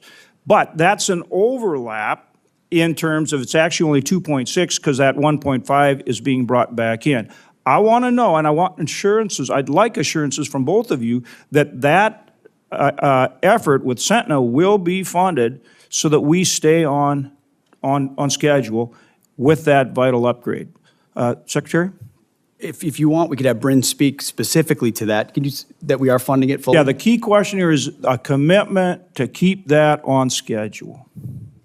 Yes, sir, the Sentinel is fully funded. The only reductions in '26 were a reflection of the Nunn-McCurdy breach that the Sentinel program experienced. But since then, there's been a restructuring, which the Secretary can speak to. And Secretary and General, y'all are committed to keeping that on schedule and providing the funding to do it? The challenge with that program has been how it was administered from the beginning, which everyone in this committee is aware of, leading to the Nunn-McCurdy breach, needing to an understanding of how we do it properly. We are putting our best people with a daily focus on this program to get it back on track, because that's how important it is. So you are committed to keeping it on schedule. And on Nunn-McCurdy, General the Air Force, I want to commend. They've done some good work, and we've worked closely with them. But we need a commitment to keep the funding going, to keep them on schedule as well, with the revisions based on Nunn-McCurdy. The funding is there, Senator. It will be incumbent on the service and others to keep that on track. But it has not, thus far, been a program that's done that. Right. But I'm not criticizing you. I'm trying to make sure you're committed to keeping that funding in place to do it. Is that the case? The funding is in the budget for FY26 completely. Okay. General? Sir, I'm guessing you know that in my job, I don't actually fund anything. I just recommend and advocate for. So I'm going to defer to my bosses to the left on the. I understand, but there's a difference between what you all in the Air Force have asked for and what's in the budget. Yes, I sir. understand the Nunn-McCurdy adjustments. I just want to make, and we're working closely with Air Force, and we'll continue to. I just want to make sure the commitment's there. Sir, you've got my support to continue to advocate for the program through the Air Force and through the chief and the secretary down there. Thank you, sir. And then I want to flip to the other side of the coin, which now is Golden Dome. I mean, we've got the nuclear forces, so nobody ever tries to fire a missile at us, right? And then with the Golden Dome, it's, well, I guess if they do, we're going to take it out. Now, in that regard, you've got a number of programs that are critically important to our capabilities to make sure that we have better technology for our forces than our near peer. So, for example, TRMC, Test Resource Management Center at Air Force, we're now developing the Sky Range program at the Grand Forks Air Force Base, which enables us to test hypersonic missiles. I wonder, George Rumford leads that program. I wonder, understand your commitment to that program. To drone, counter drone, which we're seeing is so important, and again, we've got both a test site as well as Grand Sky Technology Park on the Grand Forks Air Force Base. Your commitment to upgrading ISR, not just trying to do everything from satellites, so think next gen ISR, taking beyond Global Hawk, right, which you need in places like, whether it's supporting Ukraine or certainly in the Middle East, and like the very good work you did taking out the Houthis and putting a stop to that nonsense. Okay, and then also SDA and the low Earth orbit satellites. Starting with you, Secretary, talk about your commitment to those programs, and if you agree they're vitally important, both in terms of achieving Golden Dome, but in terms of our near-peer challenges, in terms of maintaining our capabilities, our superiority. And same thing, General, I would put the same question to you as well. Well, Senator, I certainly agree about your lens. Your lens is near-peer adversaries, capabilities to threats, and defending the homeland. Things like hypersonics, like UAS, counter-UAS, ISR, critical to that. That's why there's robust increases in those budgets in all of those places, both for how they might be applied in the Indo-Pacific or elsewhere, but also integrated into the Golden Dome. Thank you. Senator Schatz, and then Could the General respond? Sir, I'd echo the Secretary's response. The effects are the key, and we'll stay close on the effects that you're trying to achieve, and I appreciate your advocacy for those effects. Yeah, I'm going to continue to work very hard to make sure that we have resources going into those programs, because that's where, as they say in hockey, that's where the puck's going. Yes, sir. Thank you. We'll take all resources at all times, sir. Thank you. Thank you, Chairman. Secretary, thank you for being here. Good to meet you. General, thank you. Ms. McDonald. I'll start with General Caine. Is the United States being invaded by a foreign nation? Sir, thanks for your question.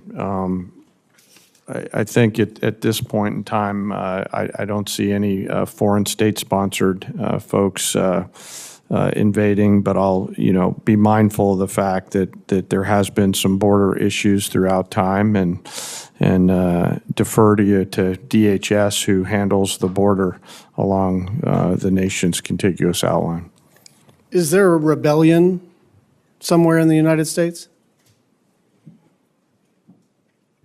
Sir, I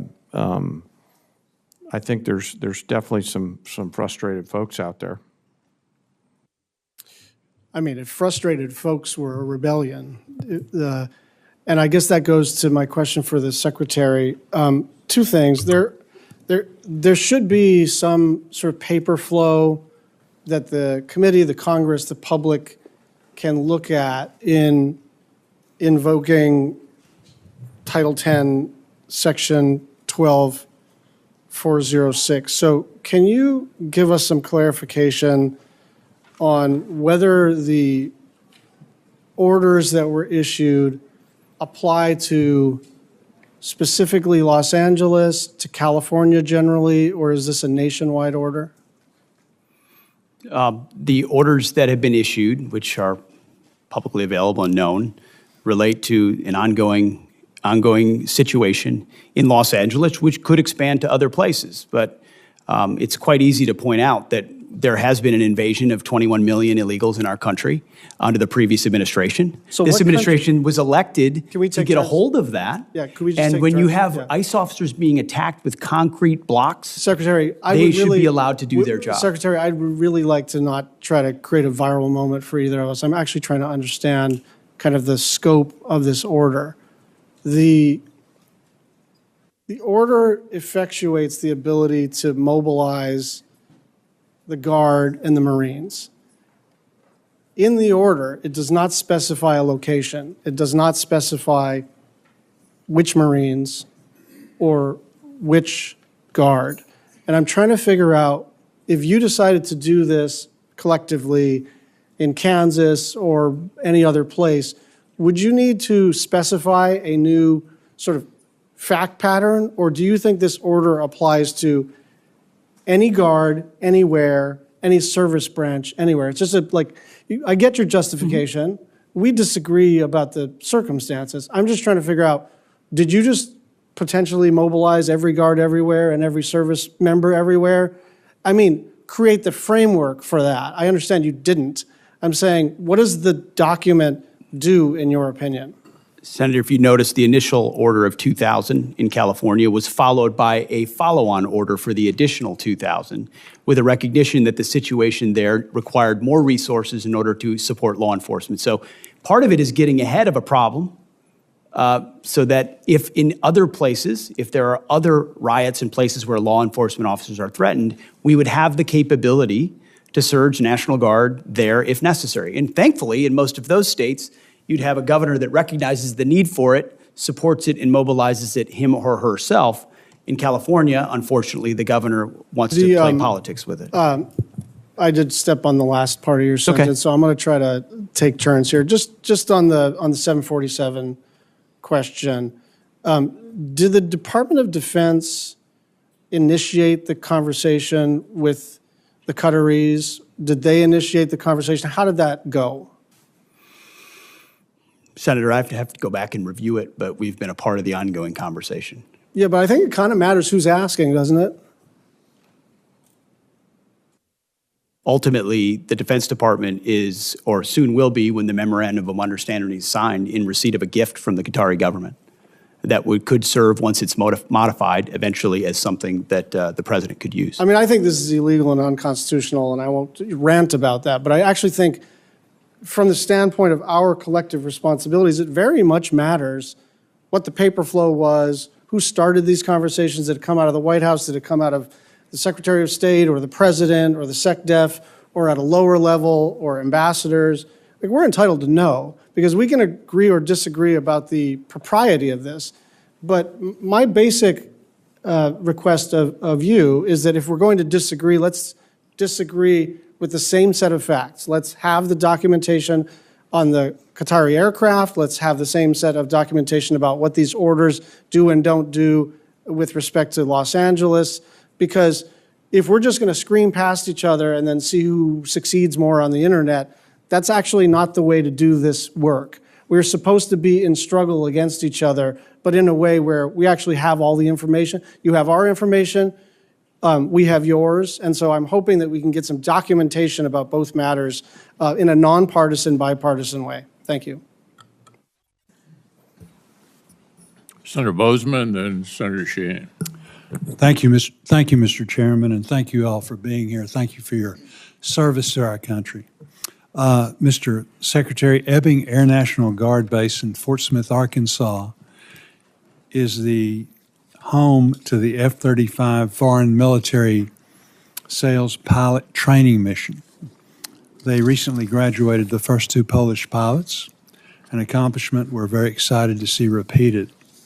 Mr. Secretary, can you explain the importance of training our partners and allies on American systems and how that enables mission readiness and deterrence around the world? Senator, it's a great question and a great point. Our ability to project power by, with, and through allies is one of the most important force multipliers that we have, including not just these sophisticated platforms like the F-35, but the training of their people, and including something we're putting a lot of emphasis on, which is military-to-military training, which creates enduring bonds over generations that we're then able to leverage for future capability.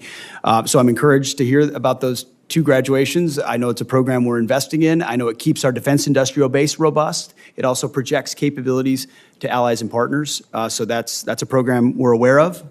We think is very important, and appreciate you raising it. Very good. General Caine, we've seen how quickly munitions are expended in high-intensity conflicts like in Ukraine and Israel. How vital sustained supply chains are in modern conflict, the importance. I had the opportunity of taking your predecessor into Camden, Arkansas. Yes, sir. To see the great work our industry partners are doing to help solve the problem. However, the department's organic industrial base also fills important capability gaps. Do you believe the department's organic industrial base meets our munitions needs? And if not, where can we invest more to fix that? Sir, I appreciate the question, especially about munitions. You know, one of my jobs as the chairman is to make sure that the youngsters have the combat capability that they need at scale before they need it. So I appreciate the committee and the Congress's investment in the defense side of the munitions build base. My hope is, as I've talked about with some of the committee leadership before, is that we can raise everybody's capacity, do that through changing the culture in not only the munitions production, but across the entire national and defense industrial base, encourage competition to keep the prices down, write better contracts, and increase the overall capacity. So I appreciate your investment in the government side. I hope we can continue to grow the private side as well, not just here, but also in our closest allies and partners. It's an important issue, sir. Thank you. Very good. Thank you. Mr. Secretary, while Ukraine's Operation Spiderweb was a success, it also highlighted just how vulnerable our installations remain to potential attacks, particularly from emerging threats. Putting on my Milcon chair hat for a second, how does this operation change the way we think about installation security, survivability? It's an excellent point, sir. I will say that even before that operation, it's something we've put on the forefront of our planning, of the conversations the chairman and I have on a regular basis. It's force protection, forward deployed, but then it's also a recognition here in the States. It's cheaper, attritable, commercially available drones with small explosives represent a new threat, as was exemplified in that operation. That day, we met and our staffs met to reevaluate and ensure we're doing enough, and to get a full layout once again of the force protection CONUS and OCONUS to see what systems we have and which ones we need and which ones we can fast forward so that our troops are protected. First and foremost, forward deployed. That's the question about from Ukraine to there as part of that, but also in our homeland. And that will be part of Golden Dome also, the reality of drones of different types. But it's a critical reality of the modern battlefield that we have a responsibility to address. Thank you very much. Thank you, Mr. Chairman. Thank you.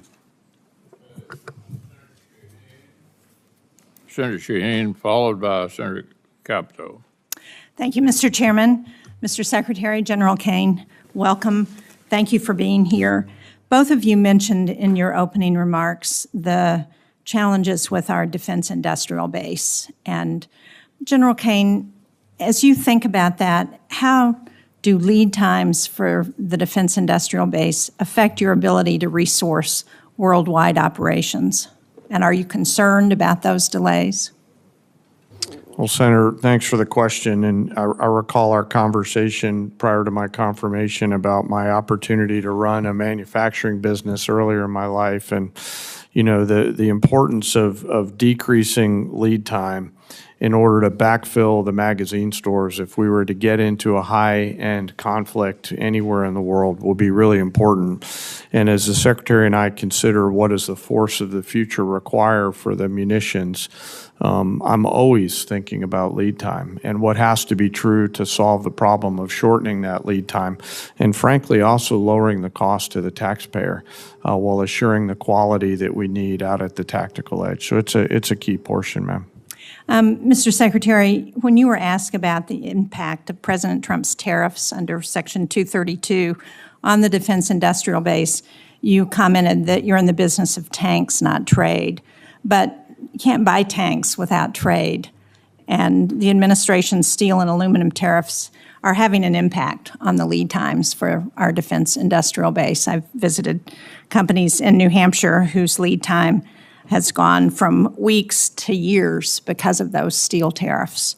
So how does the department address that? I asked this question of Secretary Ludnick at the Commerce hearing because he was talking about the benefit of those tariffs, but in the short term, I asked him if he had notified DOD about the tariffs because clearly it's going to have an impact on our defense industrial base. So did the Secretary raise that with you and with the Department of Defense? And how did you respond, and how are you addressing the impact on DOD and the defense base because of those tariffs?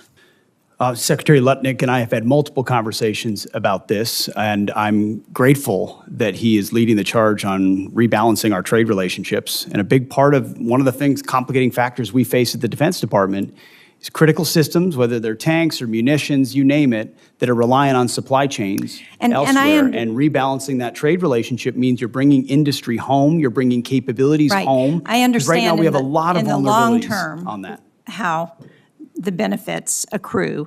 But in the short term, how are you addressing that issue? Because there are short-term impacts. And how are we going to address that if we need munitions or tanks or whatever it is, and we don't have the steel and aluminum because of the tariffs? I would first say, Senator, that somebody had to stand up and say stop on this cycle of sourcing elsewhere and relying on supply chains elsewhere and allowing for unfair trade balances. And that's what President Trump and Secretary Lutnick have done. So somebody had to do that. But at the same time, yes, we are working. How are you dealing with the short term? In the short term, we're working very hard on the commercial side with allies and partners, other places where we can source the materials necessary as fast as possible, commercially available, to address any shortfalls. But we're grateful for the fact that those trade relationships are being right-sized. General Caine, earlier in the conversation, ISIS came up and the resurgence of ISIS in Syria, given the changes there, are a real concern. How important is it that you think we maintain troops on the ground to address any potential resurgence of ISIS? Ma'am, I don't recall the conversation being linked to any particular part of the world. It wasn't. Yes, it was ma'am. Just about ISIS. But I'm asking you because yes, ma'am. Syria is the most likely place for ISIS to resurge, and we know that there are cells there that are, we've seen it in the last few weeks where they attacked. Yes, ma'am. I'd be happy to sit with you sometime in a different setting to talk about the CT threats and my views on them at the classified level. I think I'm actually somewhat hopeful around the pressure that we have against ISIS in Syria right now, given the change of government there through a unique set of circumstances that nobody could potentially. I agree. My concern is the withdrawal of U.S. troops would provide an opening to ISIS. Yes, ma'am. And of course, I'll defer. That's a policy decision, they'll defer to the Secretary. Let me just correct the record here before I close. I'm out of time, but Mr. Secretary, you pointed out that javelins were given to Ukraine during the first Trump administration, and I support that. But I would point out that he was impeached over holding up giving those javelins and equipment to Ukraine. So I think as we look at the record, we ought to try and be accurate about how we portray things. Thank you, Mr. Chairman. Senator Capito, Senator Murphy, and then Senator Kennedy. Thank you, Mr. Chairman. Thank you, Secretary Hegseth, and thank you, General, and thank all the men and women every day that serve us and protect us. We're extremely grateful. Secretary Hegseth, you and your team are working on a national defense strategy. I'd be interested to know when you think you'll be coming forward with that. We know that the last year the Commission on the National Defense Strategy found that, quote, there's a high probability that the next war will be fought across multiple theaters and would involve multiple adversaries. How are you thinking about these interconnected threats, and how will your national defense strategy establish a new force to meet those challenges? And when do you think that report will come forward? Senator, it's the right question. It drives almost all of our decision-making, certainly on a topic related to budget. We did an interim national defense strategy almost immediately upon arriving because with a new administration, our planning guidance was from the previous administration that we think had the wrong priorities or some of the wrong priorities. And by issuing that interim national defense strategy, it allowed our building to plan around the priorities of President Trump. So that was, and that interim national defense strategy focused on defending the homeland, a recognition that that is important, our pacing threat in the Indo-Pacific, and then burden sharing for our allies and partners, making sure that they're stepping up so that we can focus where we need to. I would anticipate that our national defense strategy will include a lot of those ingredients, but more fully developed. I would expect late summer. Okay. Is if I were to put a pin on it, but that interim strategy has driven why we're investing, where we're investing, and I think driven a lot of difficult decisions. There are things in this budget that we have to address that have been deferred for a long time, that we're willing to say that may have been a fight for the last 20 years, but it's not as applicable to the long-range fight we think we may need to be a part of in the future, or it's not survivable given what we've seen in the last 3 years in Ukraine and the way the battlefield is changing. That's what I would hope the American people would expect from their department, leaning on the military expertise of our uniform class to try to get it right. Thank you. We'll look forward to that report, and that leads me to my second question. And I'm interested in listening to all the questions that this hasn't been asked, and this is a question on space superiority. I mean, in my view, I think a powerful destabilizing force would be if China were to get the superior hand in space. General Saltzman has said that he feels that we do not have what we need to fight on our terms. So I would imagine in your national defense strategy, but also reflected in your budget, how does this match with the need for us to become space dominant? I would be remiss if I didn't take a moment to point out that it was President Trump that created the Space Force, when a lot of people said he shouldn't in his first administration, and that's been critically important to us gaining advantages in that space, to include our ability to implement something like the Golden Dome. We also are able to leverage world-class private companies that come alongside DoD to help us with that capability. Obviously, how we rapidly field things is going to matter. And then you'll see, some of which is classified, obviously, ways in which we're investing in this budget to ensure we maintain dominance in space. That is the frontier. That is a COCOM, if you will, that we need to be able to understand fully and defend against and match our adversaries. Well, it's interesting because I think there's a tremendous interplay between the military superiority that we could achieve in defensive capabilities in space, along with what's going to happen in the private sector. Because if we don't achieve this militarily or defensively, we're not going to be able to have the private sector superiority that we all enjoy in every facets of our life. So, last question, you mentioned, and I'm very proud of this fact, that the recruiting goals we've seen them falling short, with the exception of the Marine Corps. I want to give them a shout out because they were meeting their goals. you said that they are higher. So I assume you have some of the statistics as to how much the recruitment is up. I'm curious to know for women, is the recruitment up for women and how you see that? Do you have statistics? Yeah, I mean, I think there was plenty of pre-criticism that certain groups would not be interested in joining the military in this environment, and we've seen the exact opposite. Because for us, it's not about women or men or black or white. It's about we want the most qualified Americans possible in our ranks who are ready to go, and they have responded. So across the services, the Army's 4 months ahead. Mm-hmm. The Air Force is way ahead. The Navy's way ahead, and this is we're going to meet goals well beyond the goals that were reduced by the previous administration because they could not recruit. So we're talking about far surpassing anything that was done before. Is there one prevailing thought when you're doing your after recruiting, talking to a recruit that's signing up? What's the difference? The difference is a commander-in-chief they believe in, Senator. Thank you.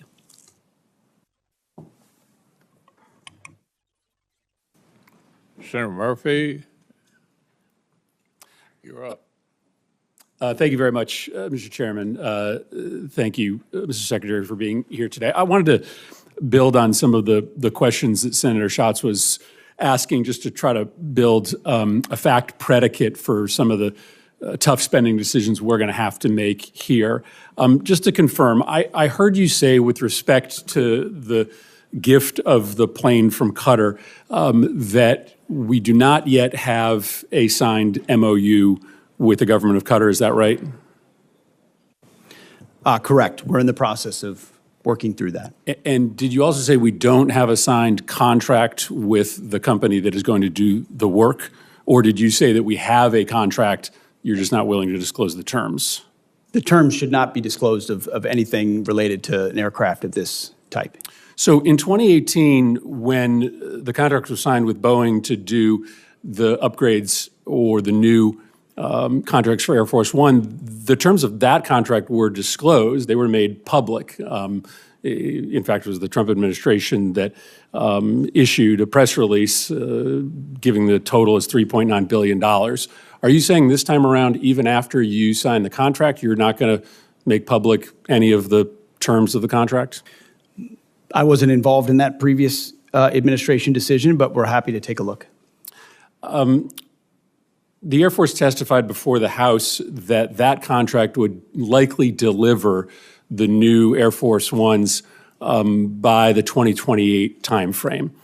It doesn't stand to reason that you will be able to retrofit the plane from Qatar much sooner than 2028. So I'm trying to understand what the gap is that we're trying to fill. If this contract ends up being $500 million and the gap only ends up being 6 months, that doesn't sound like a wise investment for this committee to make. Senator, I would defer to the expertise of the Air Force as far as timing of modifications and when that would happen, but there's also been delay after delay after delay on the Boeing side, so I don't know that's a firm fixed date yet, unfortunately, can be counted on. So obviously the underlying question here is what is going to happen to the plane at the end of Trump's presidency. The president said on May 12th that this plane would be transferred to his presidential library at the end of his term. Is that your understanding of what is going to happen to this plane? The president said that. That's my understanding, although I would look at what comes out in the MOU. But why would we ask the American taxpayer to spend upwards of $1 billion on a plane that would then only be used for a handful of months and then transferred directly to the president? That doesn't sound like a wise use of taxpayer dollars. A lot of the capabilities, as you know, Senator, of that particular platform are and should remain classified. So there are reasons why you might modify, even for a short period of time, an aircraft to ensure the safety and security of the President of the United States. But when do you believe that those upgrades would be made? How long would the president have it before it got transferred to his personal possession? That would be a determination of the Air Force that would take hold of it and make those modifications within whatever time window they believe gets it to the place where it need to be. Yeah, I think this is extraordinary, Mr. Chairman. We're talking about a pretty massive investment of appropriations dollars into a plane that the Secretary is saying is currently planned to be transferred personally to the President. There's a lot of other pending needs that we need to fund. This would seem to be low on the list. Mr. Secretary, one final question. Obviously, you know that there is a concern in the public about a double standard that is applied to protest, sometimes protest that turns violent. The president, when he came into office, issued pardons to the individuals that attacked the United States Capitol, including those individuals who beat savagely police officers. You have deployed the National Guard and readied Marines in a way that many people think is unnecessary given the state and the local resources. So maybe let me ask the question this way so that you can assuage people's concerns that there is a double standard. The National Guard was deployed here on January 6th, and that was a decision made by the Department of Defense. Do you support that decision? Do you believe that that was the right decision to deploy the National Guard to defend the Capitol on January 6th? All I know is it's the right decision to be deploying the National Guard in Los Angeles to defend ICE agents who deserve to be defended in the execution of their jobs. But I think it's important to know whether you think it was also important to have the National Guard defending the United States Capitol when there were violent protesters here on the president's behalf, to make sure that folks know that you care about protest, whether it's against the president or on behalf of the president. Senator, I was in the Washington, D.C. National Guard when that happened and was initially ordered to go guard the inauguration of Joe Biden. But because of the politicization of the Biden administration, my orders were revoked. And ultimately, because of the politics that were being played inside the Defense Department by the previous administration. But do you support the decision made on January 6th to send the National Guard here to defend the Capitol? I support the decision that President Trump made and requesting the National Guard that was denied. So you do not. President Trump you do not support the decision. Support you do not for the National Guard decision to send the National Guard here denied. to defend the Capitol. I think that speaks to the worry that many Americans have that there is a double standard, that you are not willing to defend against attacks made on our democracy by supporters of the president, but you are willing to deploy the National Guard to protect against protesters who are criticizing the president. That's not how our taxpayer dollars are supposed to work. They're supposed to be used to defend the United States, no matter the nature of the political affiliation of the protesters. Thank you, Mr. Chairman. Senator Baldwin. Thank you, Mr. Chairman. I want to follow up on a couple of lines of questioning. Just specifically, Mr. Secretary, what is the authority that the administration is using to deploy active duty Marines to California neighborhoods? What authority? Senator, the president has constitutional authority in order to support. Cite the provision of the Constitution. I'd have to pull up the specific provision, but our Office of General Counsel, alongside our leadership, has reviewed and ensured in the order that we set out that it's completely constitutional for the president to use federal troops to defend federal law enforcement. Look, I'd like to know the specific constitutional statutory authority. The president made it clear that he relied on Section 12406 of Title 10 with regard to the National Guard troops. I need to know the authority that he is relying upon in terms of active duty Marines being deployed to California neighborhoods. Senator, so you'll follow up with me? Yes, Senator, but there's plenty of precedent of active duty troops being used to support law enforcement. Historical precedent. I'm not disputing that. I am just asking you to cite the authority under which the active duty Marines are being deployed to California. It's in the order, ma'am, but we'll make sure we get it to you as well. Thank you.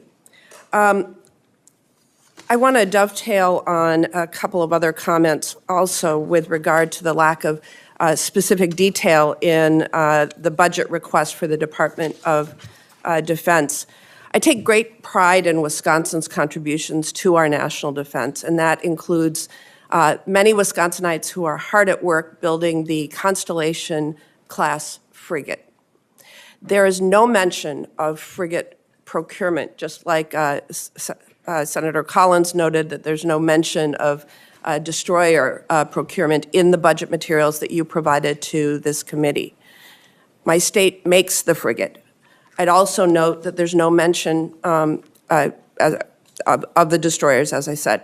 So really, we are looking at a very incomplete budget request when we are just 4 months out from the beginning of the next fiscal year. Mr. Secretary, this committee takes the appropriations process seriously.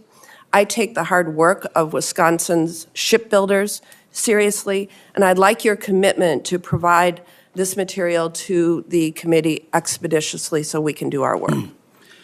Senator, we'll make sure you get all the information, but what I would say is this is a historic investment in shipbuilding, both the defense industrial base and ships. In Wisconsin, and particularly related to the frigate, it's been a program with a lot of problems and a lot of delays and a lot of modifications that have led to serious Navy challenges. has called for many modifications to the plan that has. I'm not saying it's all the fault of the shipyard. There are many ways in which modifications were made that changed an existing design so extensively that it led to a ship that was not even capable of the original mission it was supposed to execute. So our job is to make tough choices on some platforms like that may not be funded the way they were in the past, because we have to make some of those tough choices. Well, we don't have any of the detail right now of what your plans are with regard to the frigate or the destroyer, and we need that information to do our jobs.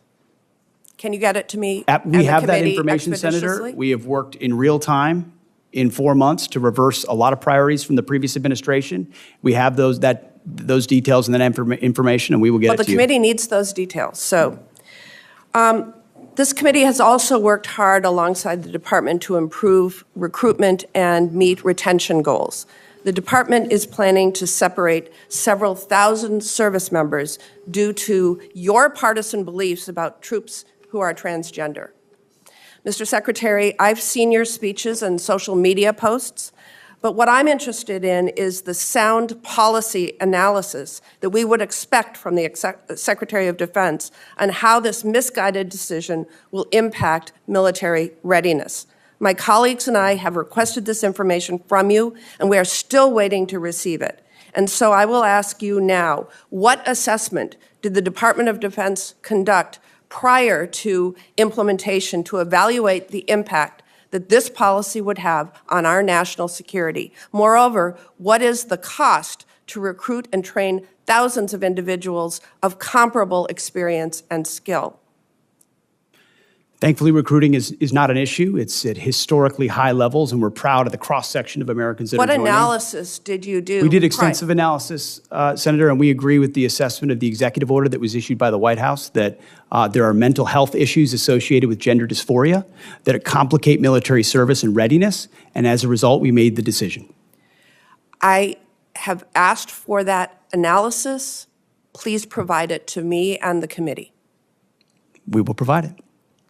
And then, Mr. Secretary, I think we can all agree that we are at a critical point in our history with respect to global threats that need to counter adversaries like China and Iran. You've gotten a number of questions along those lines.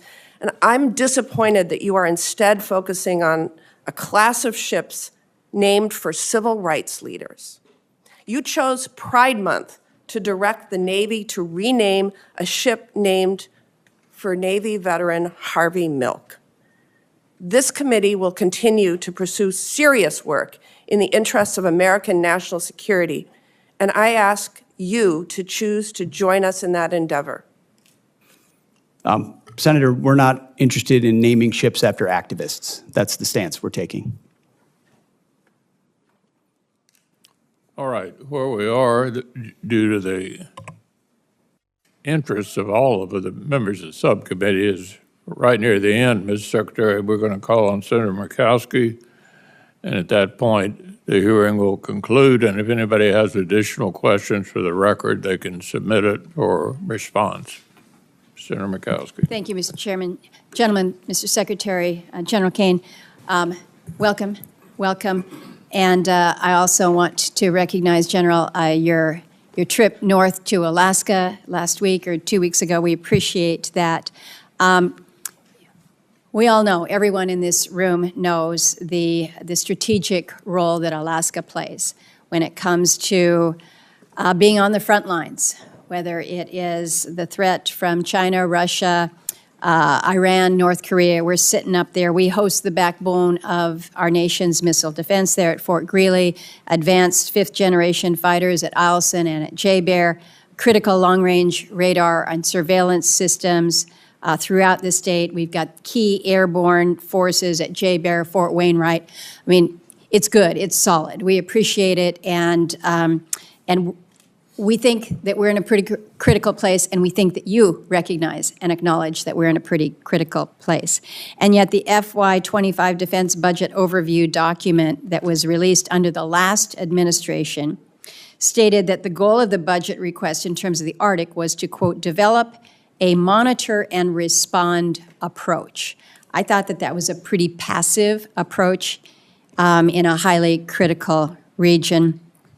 We don't need to go into how many icebreakers we have versus Russia. The good news is that with this reconciliation bill that we're talking about, we move to make a difference in an aggressive way that is really, really important. But I will share with you that I'm a little bit frustrated where we've got stated support for the role in the Arctic region, and I'm assuming that means the U.S. Arctic region. There's a seeming fixation on Greenland that I think sends, I don't know whether it's a troubling signal or a mixed signal, that we're looking past the significance of the U.S. Arctic and the area that is already part of the United States, and happily so.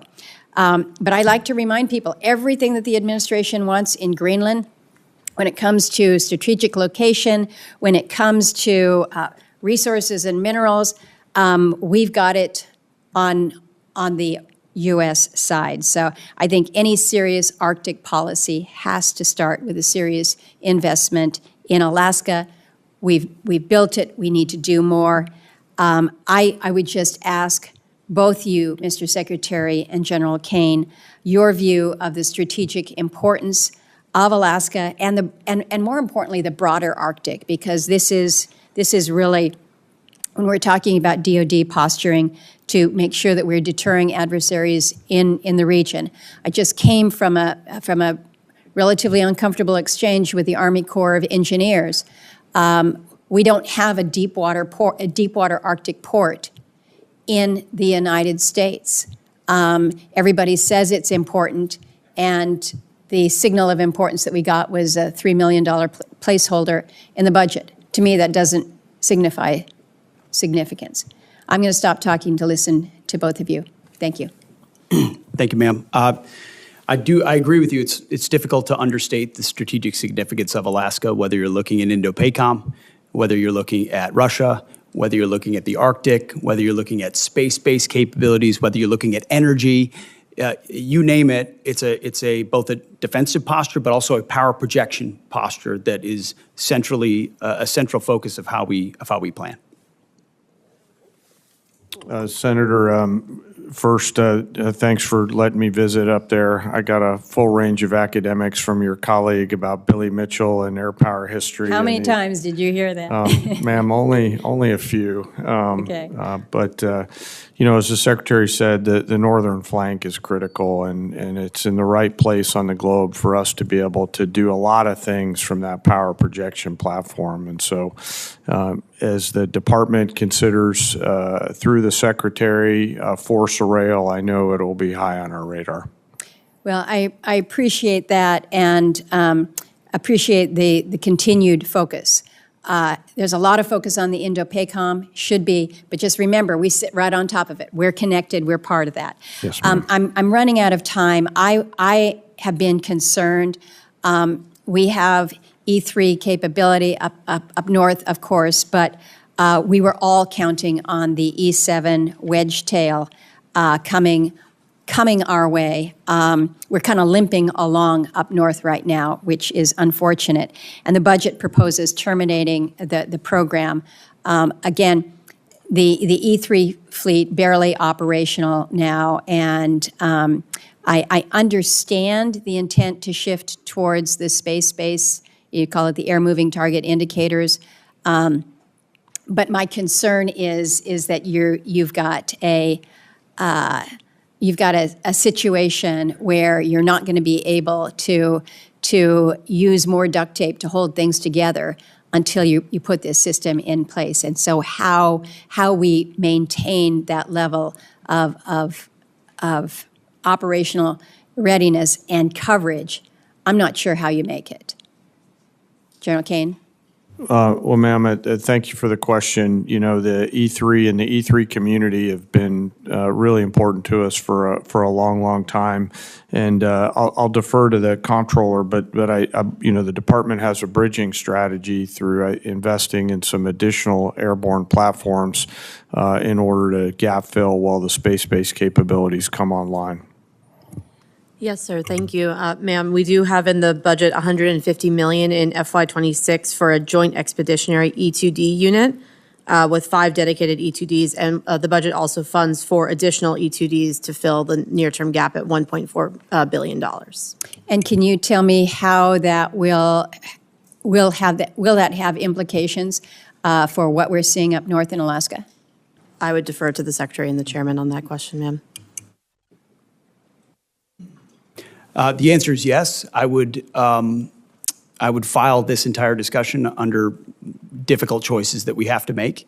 But you know, the E7 in particular was sort of late, more expensive and gold-plated, and so filling the gap and then shifting to space-based ISR is a portion of how we think we can do it best, considering all the challenges. Well, I appreciate the indulgence of the chair. My time is well over. If I can get, if your teams can come back with us to just give us a little bit of a walkthrough in terms of what we can be expecting in this space, I would appreciate it. Yeah. Thank you both. Thank you all. Thank you, Senator Murkowski. Members of the subcommittee will have a week to get questions in for the record, and we'd request witnesses to respond within 30 days. So the subcommittee stands in recess, subject to the call of the chair. Thank you, Mr. Secretary.